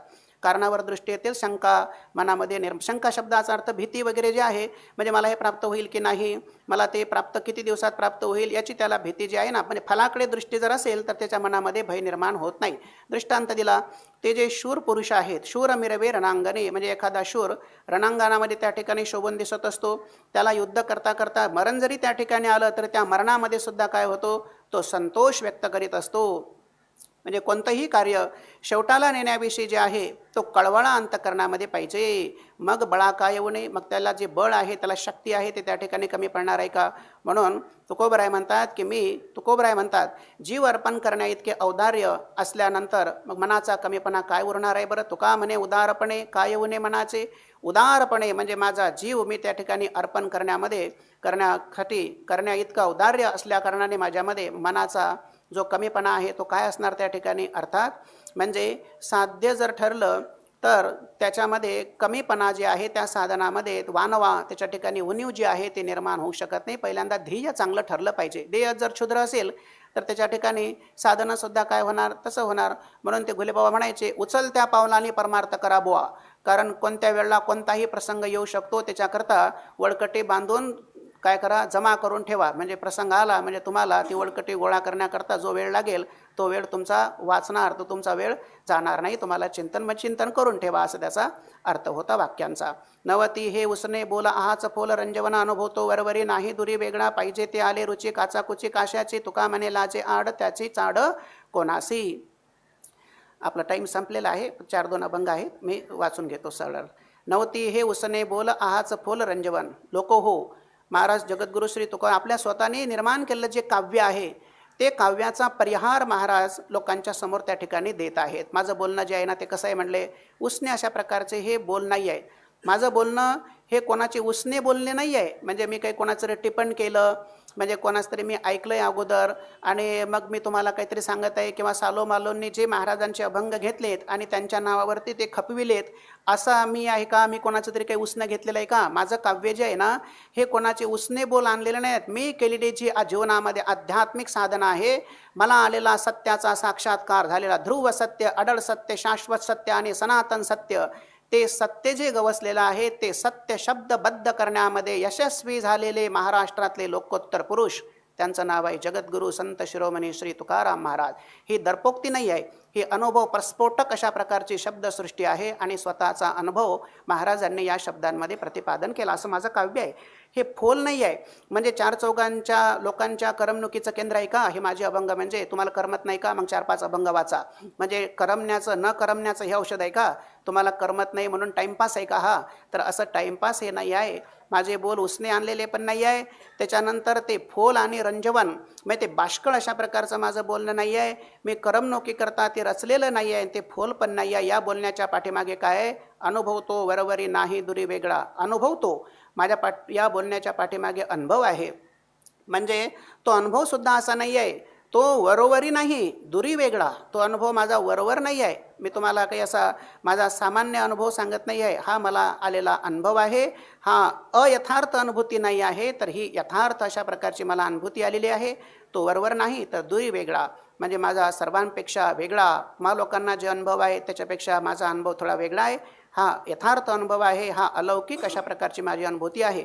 पाहिजे ते आले रुची काचाकुची कशाची. आणि माझं बोलणं जे आहे ना, या बोलण्यातली जर एकदा हे जे तत्व आहे, माझं काव्य म्हणजे नुसतं काव्य आहे का? वाचे बरवे कवित्व, कवित्वी बरवे रसिकत्व, पण रसिकत्वी परतत्व स्पर्श जैसा. माझं काव्य हे लोकांचं मनोरंजन करण्याकरता नाही आहे, तर त्याच्यामध्ये परतत्वाचा स्पर्श आहे. वाक्यम रसात्मकम काव्यम रसो वैसहा रसम लब्ध्वा रसम लब्ध्वा रसम ब्रह्मरसम लब्ध्वा ह्यानंदी भवती नान्यथा, असा श्रुती आहे. म्हणजे रसरूप आत्मा प्राप्त झाल्यानंतर मनुष्य जीवात्मा आनंदी होत असतो, अशा अर्थाची श्रुती पण आहे. म्हणजे माझं बोलणं जे आहे ते काय, जर लोकांनी कोणी ऐकलं, कोणाच्या कानावरती जर हे बोलणं पडलं, तर त्याला या शब्दसृष्टीच्या माध्यमातून दिव्य अशा प्रकारची अनुभूती आली पाहिजे. असे अनुभूतीने परिप्लुत असलेली अपूर्व शब्दसृष्टी, ती शब्दसृष्टी म्हणजे मी लिहिलेले शब्द आहेत, असं महाराज या ठिकाणी वर्णन करतात. भूतांच्या मनाला सुद्धा, भूतांच्या मना काय आणीन सात्विकाचा नाही, काय खेचराच्या ही मना आणीन सात्विकाचा, पान्हा श्रवणा सवे सुमना समाधी जोडे तैसा वाग्विलास विस्तारू, असं म्हटलंय माऊलीने. हा वाणीचा विस्तार. भूतानी सुद्धा हे शब्द कानावरती त्याच्या पडले तर त्याला सुद्धा समाधी प्राप्त होईल, अशा प्रकारचे हे माझं काव्य आहे. हे काही रंजन अशा प्रकारचं काव्य नाही आहे. आणि ऐकलं की काय होणार, तत्वाची गोडी लगेच लागलीच त्याला अनुभव येणार. आणि ती गोडी कळल्यानंतर एकदा जर त्याला त्याची गोडी कळली, त्याचा स्वीकार ते करण्याविषयी काचाकुची कशाची. म्हणजे काचाकुची शब्दाचा अर्थ ते जे प्राप्त करायचं आहे त्याच्यामध्ये त्याला म्हणजे हे वाटण्याचं काय कारण आहे, काचाकुची काशाची, त्याला संकोच वगैरे वाटण्याचं काही कारण नाही. म्हणजे तो घेणारच ते. म्हणजे त्याला त्याच्यातली एकदा गोडी कळाली की तो त्याच्याकडे प्रवृत्त झाल्याशिवाय राहणार नाही. त्याला माझ्या शब्दांचा कुठलाही संकोच वाटणार नाही. किंवा तो असं नाही की बाबा हे कोणीतरी अतिशूद्र वैश्य केला व्यवसाय, हे तर आपलं काय वर्णव्यवस्थेमध्ये आपल्यापेक्षा निकृष्ट अशा प्रकारच्या वर्णामध्ये अवताराला आलेले संत, त्यांनी हे भाषा केलेली आहे, त्यांनी हे लिखाण केलेलं आहे, आणि मी तर वर्णामाजी क्षेत्र चामर, मी तर काय मोठा वैदिक पंडित आहे, मग महाराजांनी हे निर्माण केले, मी कश काय ते शब्द वाचू. जर माझ्या शब्दाची अनुभूती जर त्यांनी व्यवस्थित बघितली असेल तर त्याला सुद्धा असं वाटेल की काय भक्ती भाग्य काय आहे ना. रामेश्वर भट्ट वर्णन करतात, महाराष्ट्र महाराष्ट्राच्या जनतेला लागलेलं अज्ञानाचं ग्रहण सोडवणारा तेजस्वी सूर्य या महाराष्ट्राच्या धर्तीवरती उदयाला आला. त्या सूर्याचं नाव आहे जगद्गुरू श्री तुकोबाराय असं रामेश्वर भट्ट वर्णन करतात. पहिलं उदया चळी भानो तुका संत ग्रह मेळे जगदांद गिडी. पहिलं उदया चळी भानो तुका असा काहीतरी आहे बघा. माझ्या बोलण्यात माझं सगळं ऐक्यू आहे. माझं काही असं लय अभंग पाठ आहे तसं काही नाही. मागं पुढे शब्द होऊ शकतं असं असं असेल कदाचित तसंही. अनुभव तो वरवरी नाही दुरी वेगळा. पाहिजे ते आले रुची काचा कुची कशाची. मग आता संकोच करण्याचं काय कारण आहे बरं. तुका म्हणे लाजे आड त्याची चाड कोणासी. बरं ठीक आहे म्हटले. मग आता तो समजा लाजला माझं बोलणं ऐकण्याविषयी, त्यातील तत्व स्वीकारणं करण्याविषयी. जर त्याला काय होत असेल, त्याला त्याच्या पुढे लाज वाटत असेल की बाबा काही असतं ना असं की नाही नाही त्याने ते आपल्यापेक्षा लहान आहे ना ते, आणि एवढं चांगलं ते छान बोलतात किंवा एवढं छान असं प्रकारचं काय शास्त्राचा अभ्यास केला. एखादा जर व्यक्ती असेल त्याला वैद्य बाबा त्याला डांबरट म्हणायचे. असा जर माझा शब्द नाही बरं का, ते संतांची शब्द आहेत. अनुवाद करायचा आणि आपला शब्द आलाय ओघात म्हणून बोललो. ते म्हणायचे असा जो व्यक्ती आहे काय आहे वयाने मोठा झाला, बरोबर आहे, बुद्धीची शक्ती कमी झाली, मनाची शक्ती कमी झाली. मग आता त्याच्यापेक्षा वयाने लहान मुलं येतं ते काय होते त्याच्याच समोर काय होतात म्हणजे चांगलं अभिमानी आहे, पुन्हा स्वाभिमानी आहे. आणि नुसतं स्वाभिमानी नाही तर पुन्हा अभिमानीसुद्धा आहे, अहंकारी आहे. मग अशाच्या पुढे जर चांगलं असं व्याख्यान व्हायला लागलं तर त्याला काय होतो त्याचा संकोच होतो आणि त्याच्या अंतःकरणामध्ये एक विशिष्ट अशा प्रकारची वृत्ती निर्माण होण्याची शक्यता आहे. महाराज वर्णन करताय की असं जर समजा कोणाला वाटलंच कदाचित की त्या तत्वाचा स्वीकार त्या शब्दांमध्ये गुंफित असलेलं जे आत्मतत्व आहे ते स्वीकारण्याविषयी, ते शब्द वाचण्याविषयी जर कोणाला लाज वाटत असेल, तर ते स्वीकारण्याविषयी कोणाला संकोच वाटत असेल तर म्हणले त्याची गरज आम्हाला तरी काय आहे, तरी त्याचंच नुकसान होणार. तुका म्हणे लाज आड त्याची चाड कोणासी. आम्हाला तरी त्याची काय चाड आहे, जाऊ द्या ना, काय नुकसान कोणाचं होणार, त्याचंच नुकसान होणार. त्याला करम लेढीन न्याय म्हणतात. म्हणजे हातावरती लोण्याचा गोळा दिला आणि काय दिला तो टाकून दिला आणि हात चाटत बसला. त्याची चाड कोणा. जो जो घ्यावा सो माझे वरी गर्भवास लटिक्याचा दोष अधिक जडे अंगासी. आता हे तैसे असो अनुताप अंगी वसो एवढेच नसो माझे आणि परावे. जागा झालेपणे काय असावे स्वप्ने शब्दाची या सिने कष्ट मिथ्या मानावे. छाये माकड विटे धावे कुपी काय भेटे. तुका म्हणे फुटे डोई गुडघे कोपर. जो जो घ्यावा सोस माझे वारी गर्भवास. तुमचा जो जो मग छंद घ्यावा तो माझे गर्भवास वारी. तुमचा जसं जसं मी चिंतन करणार तसं तसं माझं काय होणार, गर्भवास नष्ट होणार.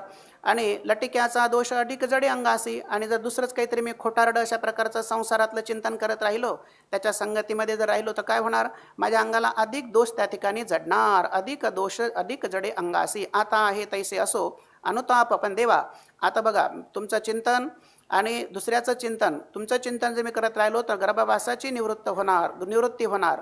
आणि लटकच काहीतरी जर करत राहिलो तर माझ्या अंगाला दोष अधिक जडणार. त्यापेक्षा मी ज्या स्थितीत आहे त्या स्थितीमध्ये मला तुम्ही आता असू द्या. आता आहे असो तैसे असो अनुताप. फक्त एक गोष्ट असू द्या, अनुताप अंगी वसो आणि एवढेच नसो माझे आणि परावे. आणि ह्या दोन गोष्टी माझ्याकडे असल्या पाहिजे. माझे आणि परावे एवढेच नसो आणि अनुताप अंगी वसो. म्हणजे माझे आणि परावे हे माझ्यापासून कोणीतरी वेगळं आहे असं नसलं पाहिजे, हा माझाच आत्मा आहे. आणि पुन्हा अनुताप अंगी वसो आणि सदैव अनुताप. अनुताप म्हणजे अंतःकरणामध्ये जे आहे या संसाराविषयी पश्चाताप सदैव मनामध्ये असू द्या. हे कसं आहे, खोटा आहे, लटका आहे, मिथ्या आहे, विवर्त आहे, अध्यस्त आहे, टवाळ आहे, असं माझी वृत्ती तशी असू द्या. एवढं मात्र तुम्ही त्या ठिकाणी करत राहा. भेदभाव नसला पाहिजे. दृष्टांत देतात, जागा झाल्यानंतर त्या ठिकाणी स्वप्न राहतं का बरं, नाही. त्याप्रमाणे जर कोणी आता प्रारब्ध प्राप्त आहे किंवा समाज जीवनामध्ये व्यवहार चुकला म्हणजे लोक निंदा करीतच असतात. निंदा स्तुती वगैरे मिथ्या शब्दाने माणसाला काय होतं, दुःख होतं. मग ते दुःख तरी कशा करता मानायचं. जागा झाल्यानंतर स्वप्न जे आहे ते राहत असतं का बरं, नाही राहत. तसं शब्दाची या सीने कष्ट मिथ्या मानावे. शब्दाने जर सीन झाला, कष्ट झाला, लोकांनी शब्दांचा भडीमार केला, एखाद्या वेळेला काही बोललं कोणीतरी, निंदा झाली, तर म्हणे ते सुद्धा काय करायचं. जसं स्वप्न राहत नाही जागा झाल्यानंतर तसं हे सुद्धा देहाला झालेल्या काय आहेत ह्या शब्द वगैरे देहासाठी वापरलेले आहेत. त्यामुळे दुःखी कष्टी तरी काय म्हणायचं, कशासाठी दुःखी कष्टी व्हायचं. छाये माकड विटे धावे कुपी काय भेटे. तुका म्हणे फुटे डोई गुडघे कोपर. दृष्टांत दिला. ते माकर विरेमध्ये त्याचं स्वतःचंच प्रतिबिंब त्या विहिरीमध्ये पडलेलं असतं. मग काय होतं, ते त्या पाण्यात त्या काठावरती उभं राहतं. मग असं हात करतं, तसं हात करतं. आता हा दृष्टांत जो आहे तो थोडा प्रॅक्टिकली करून दाखवला पाहिजे, पण आता ते मला काही करता यायचं नाही. मग ते असं टिवल्या बावल्या करतं त्या पाण्यावरती. त्याला काय होतं माहिती आहे का, ते पाण्यात पाहतं, पाण्यात पाहिल्यानंतर ते पुन्हा ते असं तोंड इचकतं, असं त्याला दात दिसतात. त्याला असं वाटतं की खालचंही पुन्हा आहे ना, मला काहीतरी प्रतिकार करत आहे. मग असं होऊन थोडंसं काय होतं, त्याला चीड निर्माण होते. परिणाम काय होत असतो, त्याचा परिणाम हा होतो, गुडघे, डोके, कोपर हे त्याचे फुटून जात असतात. त्याप्रमाणे जीवात्मा जर मिथ्या असलेल्या प्रपंचाची जर चिंता करायला लागला, चिंतन करायला लागला, तर त्याचं नुकसान होत असतं. त्याच्यापासून त्याला काही फलश्रुती प्राप्त होत नाही. दृष्टांत दिला त्या माकडाचा. गुणाचाची साठा करू नवजो अनिका वाटा करीती छंद नाना परी भरोनी सिनती आडबरी नेमिली पंगती आम्हा संतांची संगती तुका म्हणे लीळा एर कौतुक पाहे डोळा. महाराज म्हणतायत की आम्ही सद्गुणांचा संग्रह त्या ठिकाणी केलेला आहे. दोषाच्या मार्गाने जे आहे गुणांचाची साठा करू आणि अनेक वाटा नवजो, दुसरे जे काही मार्ग आहेत, जे आड रान आहे, सद्गुण्य सोडून सद्गुण्याने जीवन जगण्याचा प्रयत्न करू. जे काही दुसरं आहे दोष वगैरे, त्या मार्गाने कधी आम्ही जाणार नाही. करीती छंद, पुष्कळ लोक काय करतात म्हणे, नाना प्रकारचे छंद करतात आणि काय होतो, ते छंदही करतात, उच्छृंखल अशा प्रकारचं जीवन जगतात आणि त्याचा परिणाम काय होत असतो, त्यात काय शांतता मिळत असते का? शांती के लिए कुछ करना नहीं पडता, सब कुछ अशांती के लिए करना पडता है. ते नाही का ते स्वामीजी म्हणत होते, शांती प्राप्त करण्याकरता काही करावं लागत नाही, पण हे अशांती प्राप्त करतात म्हणे. करीती छंद नाना परी, काहीतरी केलं म्हणजे काय होतं, नाना प्रकारचे छंद करून शिनती भरोनी शिनती आडभरी, आणि पुष्कळ अशा प्रकारचे अनेक आडभरी म्हणजे अनेक अडचणीमध्ये सापडतात आणि त्या ठिकाणी ते सिंतात म्हणजे दुःखी होतात, कष्टी होतात आणि म्लान अशा प्रकारचा त्यांचा चेहरा होत असतो. आम्ही मात्र काय केलं, आम्ही संतांची कास धरलेली आहे, संतांच्या संगतीत राहायचं ठरवलं आणि त्यांच्या पंक्तीमध्ये म्हणजे त्यांची पंगत म्हणजे संत ज्या पंक्तीत बसले त्यांच्या शेजारी बसायचं असतं का? संतांच्या पंक्तीत बसलो म्हणजे आम्ही संतांची पंगत म्हणजे संतांच्या ठिकाणी जे गुण आहे, श्रद्धा, विश्वास, हे जे गुण आहेत ना, आम्ही त्या संतांच्या पंक्तीमध्ये खऱ्या अर्थाने बसू. नेमिली पंगती आम्हा संतांची संगती, असंही केलं तरी चालते. संतांच्या संगतीमध्ये काय होतं, बरेच गुण असतात ना, त्याच्यात आहे ना काहीतरी दोहा, की संतांच्या संगतीमध्ये काय आहे ना, काही लोक पाया पण पडतात, काय संत संगत में 3 गुण आहे, हर कोई लागत पाव, खाने को मिष्टान्न नाही काय, खरं काही खाने को मिष्टान्न मिले, आखिर वैकुंठ जाव. संतांच्या संगतीत ते गुण आहे. पण आम्ही आता इथला अर्थ असंही असलं चालते, पण संतांच्या संगती आम्ही बसलो आणि संतांच्या पंगतीमध्ये आम्ही बसणार म्हणजे त्यांचे जे गुण आहेत, जे सिद्धांची लक्षणं असतात, ती साधकांची काय असतात, साधनं पण असतात. त्यांच्या पंक्तीमध्ये आम्ही त्या ठिकाणी बसणार आणि लीळा कौतुक पाहो डोळा, आम्ही त्यांच्या पंक्तीला बसून काय करणार म्हणे, या जगामध्ये आम्ही अलिप्त बुद्धी, आम्ही तटस्थ राहणार आणि लोकांची जी राहटी आहे, लोक काय काय करतात ते आम्ही काय करणार, शांत चित्ताने फक्त निरीक्षण करणार, त्याच्यावरती बोलणार काहीही नाही. म्हणजे ज्यांना जे करायचं आहे त्यांना ते करू द्या, पण त्याच्यावरती जर बोलत राहिला तर आणखी काय होईल, विक्षेप होण्याची शक्यता आहे. त्यामुळे आम्ही नुसतं अलिप्त बुद्धीने पाहत राहणार. शिकल्याचे एक अभंग राहील, 1-2-3 अभंग आहे, आपले टाईम संपलेला आहे, वाचून घेतो मी सरळ. शिकल्या शब्दांचे उत्पादितो ज्ञान दर्पणेचे धन उपरवाया, अनुभव काही होईन भोगिता, साकडे ते आता हेचे झाले, गाये नाचे करी शरीराचे धर्म, बीज नाम वर्म तुझे दान, तुका म्हणे केला उशीर नसाहे, द्याल तरी आहे सर्व सिद्ध. तुकोबराय देवाशी परिहार करतात या अभंगामध्ये. देवा मी कसं आहे माहीत आहे का, शिकलेला शब्द आहे, शिकलेले म्हणजे जगापुढे शिकलेलं जे ज्ञान आहे ना, म्हणजे शाब्दिक, त्याला शाब्दिक पंडित म्हणजे ते ज्ञान या ठिकाणी मी प्रगट करीत आहे. उत्पादितो आणि उत्पादितो असे पण आहे, पाठभेद दिलेला आहे या ठिकाणी. उत्पादितो ज्ञान म्हणजे मी त्या ठिकाणी शाब्दिक ज्ञान सगळं प्रगट करत आहे. जे काही थोडे 2-4 शब्द शिकलो तेच आपलं लोकांच्या पुढे सांगत आहे. पण ते काही खरं आहे का, ते दर्पणीचे धन उपरवाया, आरशात वरवर दिसणारं जे धन आहे किंवा त्या धनाचं जे प्रतिबिंब पडलेलं आहे त्या आरशामध्ये, ते काही खरं असतं का, ते सगळं व्यर्थ आहे. त्याप्रमाणे माझं शाब्दिक ज्ञानसुद्धा काय आहे, व्यर्थ आहे. त्या शब्दाची अनुभूती येईल ना, पहिले शब्द, नंतर शब्दाचं ज्ञान, ते अर्थ आणि त्याच्यानंतर त्याची अर्थरूपता पण असते. पण अर्थरूपता प्राप्त न होतानाच मी काय करत आहे, शब्दांचं ज्ञान देत आहे. ते सगळं खोटं आहे त्या दर्पणात दिसणाऱ्या धनाप्रमाणे. अनुभव काही होईन भोगिता, साकडे ते आता हेचे आले. त्या शब्दातील जो अर्थ आहे त्या अर्थांचा अनुभव कधी घेईन आणि कधी मी त्या सुखाचा जे अर्थरूपता आहे ती मला कधी प्राप्त होणार आणि त्या सुखाचा भोगता जो आहे तो मी कधी होणार, हेच आता मला या ठिकाणी आता हेची आले साकडे. मला हे मोठं संकट पडलेलं आहे की मला आता खरं तर त्या शब्दात न रंगता मला त्या शब्दाची जी अर्थरूपता आहे ती मला प्राप्त व्हायला पाहिजे. हे मला फार मोठं संकट आहे. आता मला ते इच्छा आहे ते प्राप्त होण्याची. गाये नाचे करी शरीराचे धर्म. मी सगळं काही करतो देवा तुझ्या पुढे, मी गातो तो या ठिकाणी, मी काय करतो त्या ठिकाणी नाचत पण आहे. पण हे सगळे धर्म कशाचे आहेत? हे शरीराचे धर्म आहेत. पण त्याची ज्या गायनातलं जे काही शक्ती आहे, शक्ती म्हणजे त्या गायनातलं जे बीज तत्व आहे किंवा त्या नाचण्यातलं जे काही तत्व आहे ते मात्र तत्व काय आहे? ते तर बाहेर सगळं हे बाहेरचंच आहे ना, वरवरचं. पण त्यातले तत्व आहे ते मला मात्र शरीराचे धर्म वेगळे आणि बीज नाम वर्म तुझे दान. पण तुझ्या दानाची मला एक अपेक्षा आहे, तू मला ते दिलं पाहिजे. एवढ्याने मी कृतार्थ, हे शरीराचे धर्म आहेत, नाचण्या गाण्याने मी कृतार्थ नाही होणार. त्याकरता त्या बीज नाम बीजाचा जो गुढार्थ आहे, तो गुढार्थ म्हणजे जो परमात्मा आहे तो मला कळला पाहिजे. आणि देवा त्याकरता मला तुझ्या खऱ्या कृपादानाची गरज आहे. तुझं मला काहीतरी प्रेम पाहिजे, तुझे मला कृपा पाहिजे आणि ते मला तू त्याच्याकरता दे अर्थरूपतेसाठी. म्हणून महाराज म्हणतात की मी या ठिकाणी कृपादान तुका म्हणे केला उशीर नसा आहे. तुम्ही मला हे देण्याकरता मला उशीर काही सहन होत नाही. द्याल तरी आहे सर्व सिद्ध. तुम्हाला द्यायचं असेल तर तुम्ही आता लगेच मला द्या. कारण काय तुम्ही ते देण्यामध्ये तुमच्याकडे काय ते सगळी सामुग्री त्या ठिकाणी सिद्ध आहे. तुम्ही सगळे सर्व सिद्ध आहात किंवा सगळं सिद्ध सामुग्री तुमच्या ठिकाणी अवेलेबल आहे, तुमच्याकडे आहेच, हे उपलब्ध आहे आता आणि ते तुम्ही मला देऊ शकता. से कविला तैसा पडोजाने पोंसा कैची साच दशा तैसे अंगी स्वप्नीच्या सुखे नाही होत राजा तैसे दिसे तैसा दिसे माझा अनुभव. कासया हा केला जीवे अलंकार पायापे अंतर दिसत असे. दर्पणेचे धन हातीना पदरी डोळा दिसे परी सत्याची. आस केली तरी लाळची घोटावी ठकाठकी तेवी दिसत असे. कवित्व रसाळ बदविली वाणी साक्षही पुराणे घडे ऐसे. तुका म्हणे गुरे राखुनी गोवारी माझी म्हणे परी लाभ नाही. देवाशी परिहार करतात. देवा माझे जे शब्द आहेत नाही कसे आहे, मला काही त्या शब्दांमधलं यांना काही कळलेलं नाही. फक्त यांना पाठ केलेले शब्द आहेत आणि ऐकलेले शब्द आहेत. जसा पोपट असतो म्हणजे शिकविला तैसा पडो जाणे पोंसा. पोपटाला जसं शिकवावं तसं तो बोलत असतो त्या ठिकाणी. या या या पाहुणे आले आले आले, बरं बसा बसा बसा, एवढंच बोलतो फक्त. त्याच्यानंतर तिसरं वाक्य त्याला बोलता येतं का? नाही. तसा मी या ठिकाणी बोलत आहे. शब्दाचा अर्थ समजण्या इतकी जे खरी अशा प्रकारची योग्यता असते ते माझ्या अंगी कशीवर असू शकेल? कैची साच दशा तैसी अंगी. साच दशा त्याचा अर्थरूपता, त्या शब्दांचा जो काही त्या शब्दांचा जो अर्थ आहे, अर्थरूपता आहे ती मात्र मला कळली पाहिजे. ती माझ्या ठिकाणी कशी असू शकेल? स्वप्नातल्या राज्यसुखाने कोणी एखादा कोणी राजा कधी स्वप्नामध्ये राज्यसुख प्राप्त झालं, बरोबर आहे ना? स्वप्नीच्या सुखे नाही होत राजा. स्वप्नामध्ये सुख प्राप्त झालं म्हणजे राज्य सुख त्याला मिळालं. मग काय तो राजा झाला का स्वप्नामध्ये? तैसा दिसे माझा अनुभव.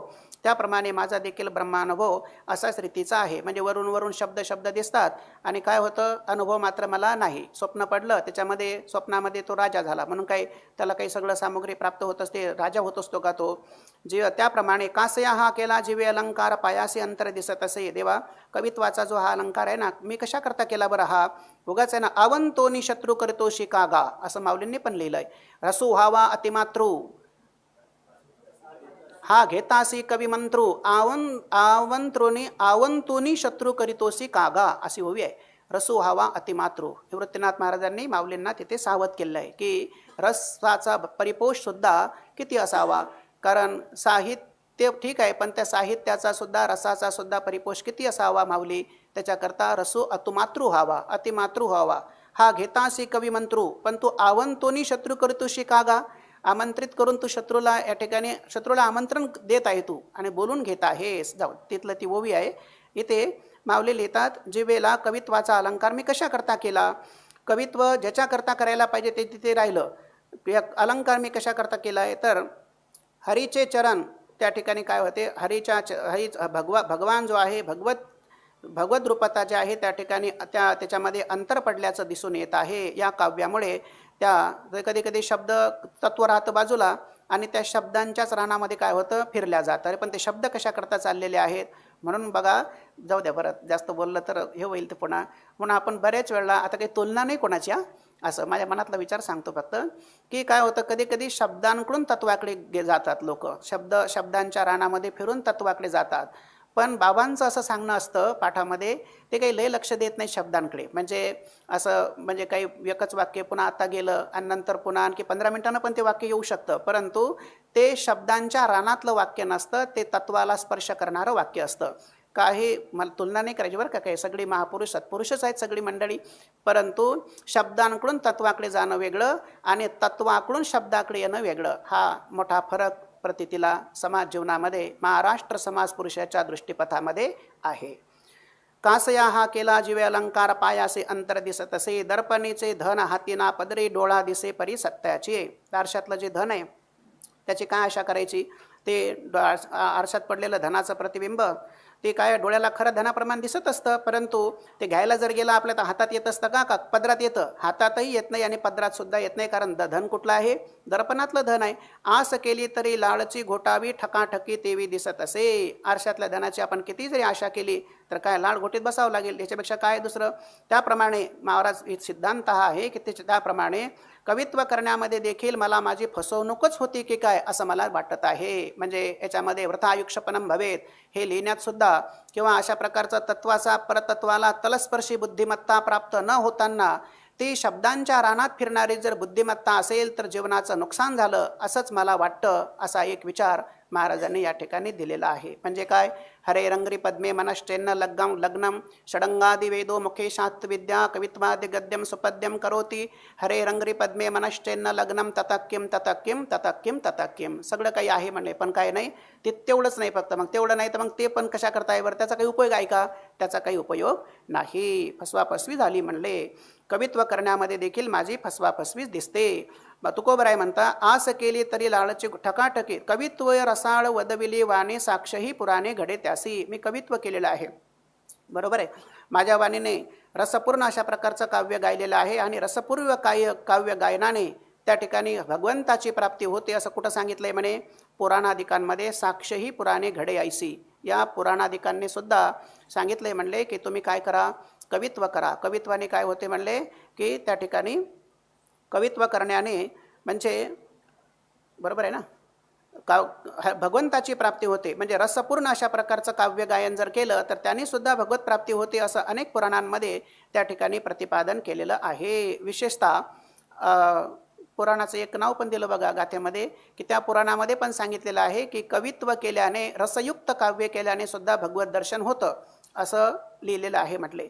तुकोबराय म्हणतात, तुका म्हणे गुरे राखोनी गोवारी माझी परी म्हणे परी लाभ नाही. कशाप्रमाणे झाले म्हणले माझं, तो गुरं राखणारा जो व्यक्ती असतो ना गुराखी, म्हणे तो दुसऱ्याची गुरं त्या ठिकाणी राखतो आणि म्हणतो काय दिवसभर हे आमची गाय आहे, हे आमची म्हैस आहे, म्हणजे हे माझं आहे, आणि पुन्हा संध्याकाळी घरी आल्यानंतर काय त्याची असतात का ती गुरं, ते गुरं सगळी आपापल्या घरी जातात. ही एक पूर्वी पद्धत होती. म्हणजे गावामध्ये एकच गुराखी असायचा आणि तो सगळ्यांच्या गायी जो आहे तो चारायला घेऊन जायचा. दिवसभर तो त्या गायांना काय म्हणतो, ही गाय माझी आहे माझी आहे. संध्याकाळी त्या गायी आल्या गावामध्ये म्हणजे त्या आपापल्या घरी त्या गायी जात असतात. तसं माझं झालंय म्हणले. म्हणजे मी सुद्धा आहे ना या सगळा वृथा अभिमान त्या ठिकाणी धारण करून मलाही काही लाभ त्याच्यामध्ये झाला नाही किंवा मला काही लाभ होत नाही. त्याप्रमाणे हे रसात्मक असलेलं जे मी निर्माण केलेलं काव्य आहे त्यातील सिद्धांताचा अनुभव काही घेतला नाही, बरोबर आहे. सिद्धांताचा अनुभव न घेता केवळ मनोरंजनार्थ मी एक मोठा कवी आहे अशा अभिमानाने जर ते केले तर त्यापासून कोणताच लाभ होणार नाही. जसं गुरं चारणाऱ्याला कोणता लाभ प्राप्त होत नसतो त्याप्रमाणे अनुभव तो नाही. तुमच्या दर्शनी ऐकिले कानी वदेवानी जेविल्याचा कैसा अनुभव अंतरी म्हणता मांडे पुरी काय होते. नाही नाही केली तळमळ दातारा काजी हरिहरा चाळविले पत्री कुशालता भेटी अनादर काय ते उत्तर येईल मानो अंतर सबाय का नाही राखिले करुणी पारिके वर्त तसा. आलो आलो ऐसे दावनिया आस बुडो बुडो त्यास काय द्यावे. तुका म्हणे अहो चतुरा शिरोमणे किती माझी वाणी तुम्ही कोठे. देवा मला अनुभव तो नाही तुमच्या दर्शनी, तुमच्या साक्षात्काराचा मला अनुभव नाही.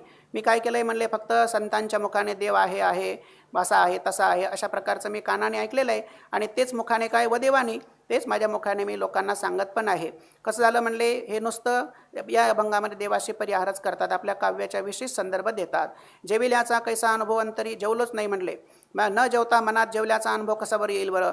नुसतं मांडे पुरी का म्हणता काय होते, नुसतं मांडे पुरी असं म्हटल्याने काही तृप्ती होत असते का, अर्थात तृप्ती होत नाही. नाही नाही गेली तळमळ दातारा. हे देवा माझ्या मनातली आहे ना तुमच्या साक्षात्काराची जी तळमळ आहे ते अजून काही या ठिकाणी गेलेली नाही. हे परमात्मा हे भगवंता तुम्ही माझ्या जीवाला व्यर्थ का बरं फसविलेत. माझ्या मनामध्ये जे तुमची तळमळ आहे ते काही तळमळ गेलेली नाही आणि अशा प्रकारचं जे काव्य आहे ते काव्यसुद्धा मी करण्यामध्ये माझा वेळ या ठिकाणी गेला. जर मला त्या काव्याची जी अर्थरूपता आहे ती जर मला प्राप्त झाली नाही तर मी फसवलो गेलो असं होणार नाही का. म्हणजे माझ्या जीवाला व्यर्थच फसविलेलं आहे अशा प्रकारचं होईल. पुढे म्हणतात अंतरसबाह्य पत्री कुशलता भेटी अनादर काय ते उत्तर येईल मानू. पत्री आपल्या आप्तेष्टांना पत्रामध्ये काय विचारायचं, कुशल आहे का तुमचं असं विचारायचं. आणि तोच व्यक्ती जर जवळ आला तर मग पत्र लिहायचं किंवा फोन करायचा. फोन करून विचारायचं मला आहे ना तुमची कालच आठवण आली होती. म्हणजे काय हे फोनमध्ये किंवा पत्रामध्ये विचारलं आणि प्रत्यक्ष ती व्यक्ती काय आलेली आहे, तुमच्या जवळ आलेली आहे. जवळ आल्यानंतर त्याने सांगितले की मला आहे ना म्हटलं आज आहे ना मला बरं एक असं महत्त्वाचं काम आहे, त्याच्यामुळे आहे ना आम्ही तुम्हाला आज आहे ना काही भेटू शकत नाही. पत्र कशाला लिहिलं ते वाचलं टाकलं कशाला त्यामध्ये फोन कशाला केला असा. म्हणजे पत्री कुशलता भेटी पुन्हा अनादर. म्हणजे आपल्या आप्तेष्टांना पत्रामध्ये कुशलता विचारायची, वर्तमान विचारायचं आणि प्रत्यक्ष जर त्यांची भेट झाली तर त्यांचा अनादर दाखवायचा किंवा इथून चालता हो बाबा आता आम्हाला काही नाही वेळ नाही अशा प्रकारचं बोलायचं. म्हणजे हे वागणं जे आहे अशा प्रकारचे कोणाला तरी मान्य होईल का बरं, अर्थात मान्य होणार नाही. देवा तुम्ही आहे ना आत बाहेर सरळ स्वभावाचे का बरं, तुम्ही आत एक आणि बाहेर एक अशा सरळ स्वभावाचे तुम्ही का बरं नाही बरं, आम्हाला परके समजून तुम्ही का वागता, आम्हाला असं दूर तुम्ही का करता. महापुरामध्ये अंतरसबाह्य का नाही राखेले करोने पारिखे वर्तत असा. आलो ऐसे दावून या आस बुडो त्यास काय द्यावे. म्हणजे दृष्टांत दिला. आलो म्हणजे एखादा व्यक्ती आहे ना तो काय म्हणे त्या महापुरात बुडणारा माणूस आहे, त्याला काय सांगितलंय म्हणले ओ थांबा आलो म्हणजे मी तुला आता वर काढतो अशा प्रकारे त्याला आशा दाखवायची आणि खुशाल त्याला काय व्हायचं, फक्त नुसतंच सांगायचं त्याला मी आता तुम्हाला आलो वर काढतो तुम्हाला. अरे वर काढतो म्हणेपर्यंत तो 4-5 गटांगळ्या खाऊन आहे ना बस ते पाणी त्याला बाहेर त्या नदीतून फेकूनही देतं. अशी आस जी आहे ते काय आलो ऐसे दावोनिया आस बुडो त्यास काय द्यावे. तुका म्हणे अहो चतुरा शिरोमणी किती माझी वाणी तुम्ही कुठे.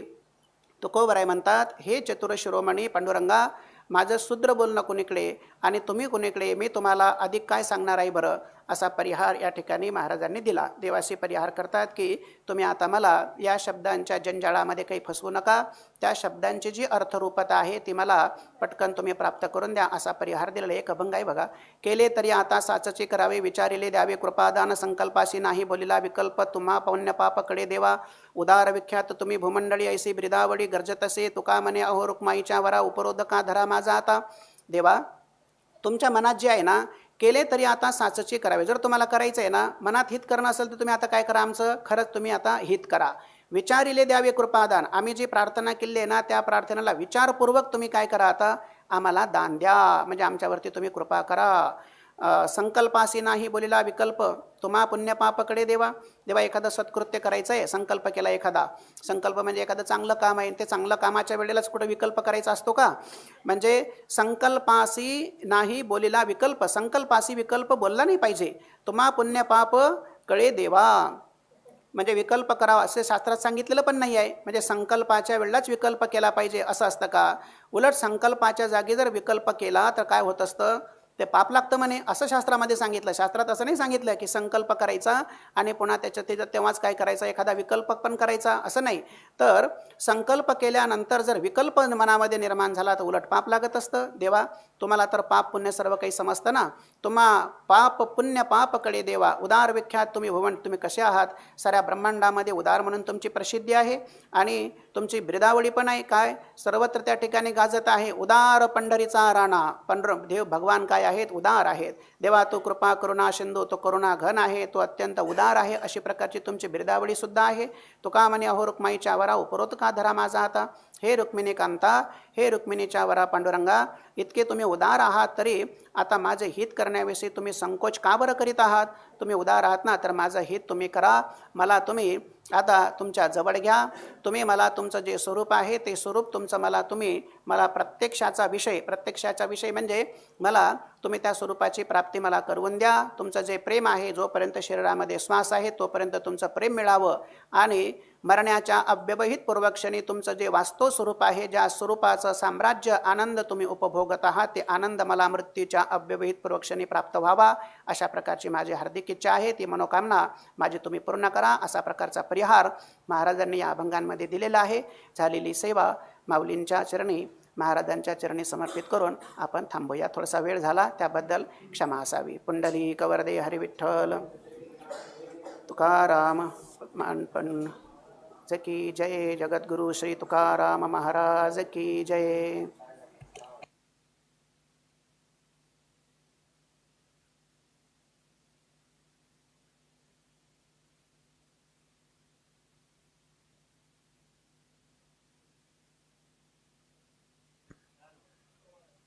पुढील सत्र 10:15 होईल 15 मिनिटांनी.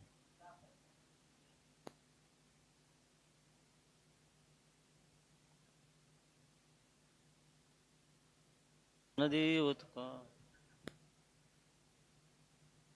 ज्ञानदेव तुकाराम ज्ञानदेव तुकाराम ज्ञानदेव तुकाराम ज्ञानदेव तुकाराम ज्ञानदेव तुकाराम ज्ञानदेव तुकाराम ज्ञानदेव तुकाराम ज्ञानदेव तुकाराम ज्ञानदेव तुकाराम ज्ञानदेव तुकाराम ज्ञानदेव तुकाराम कुंडली कवरदारी विठ्ठल श्री ज्ञानदेव तुकाराम पंढरीनाथ भगवान के जय. मौली ज्ञानेश्वर जगद्गुरु तुकाराम महाराज की जय. सद्गुरु जोग महाराज की जय.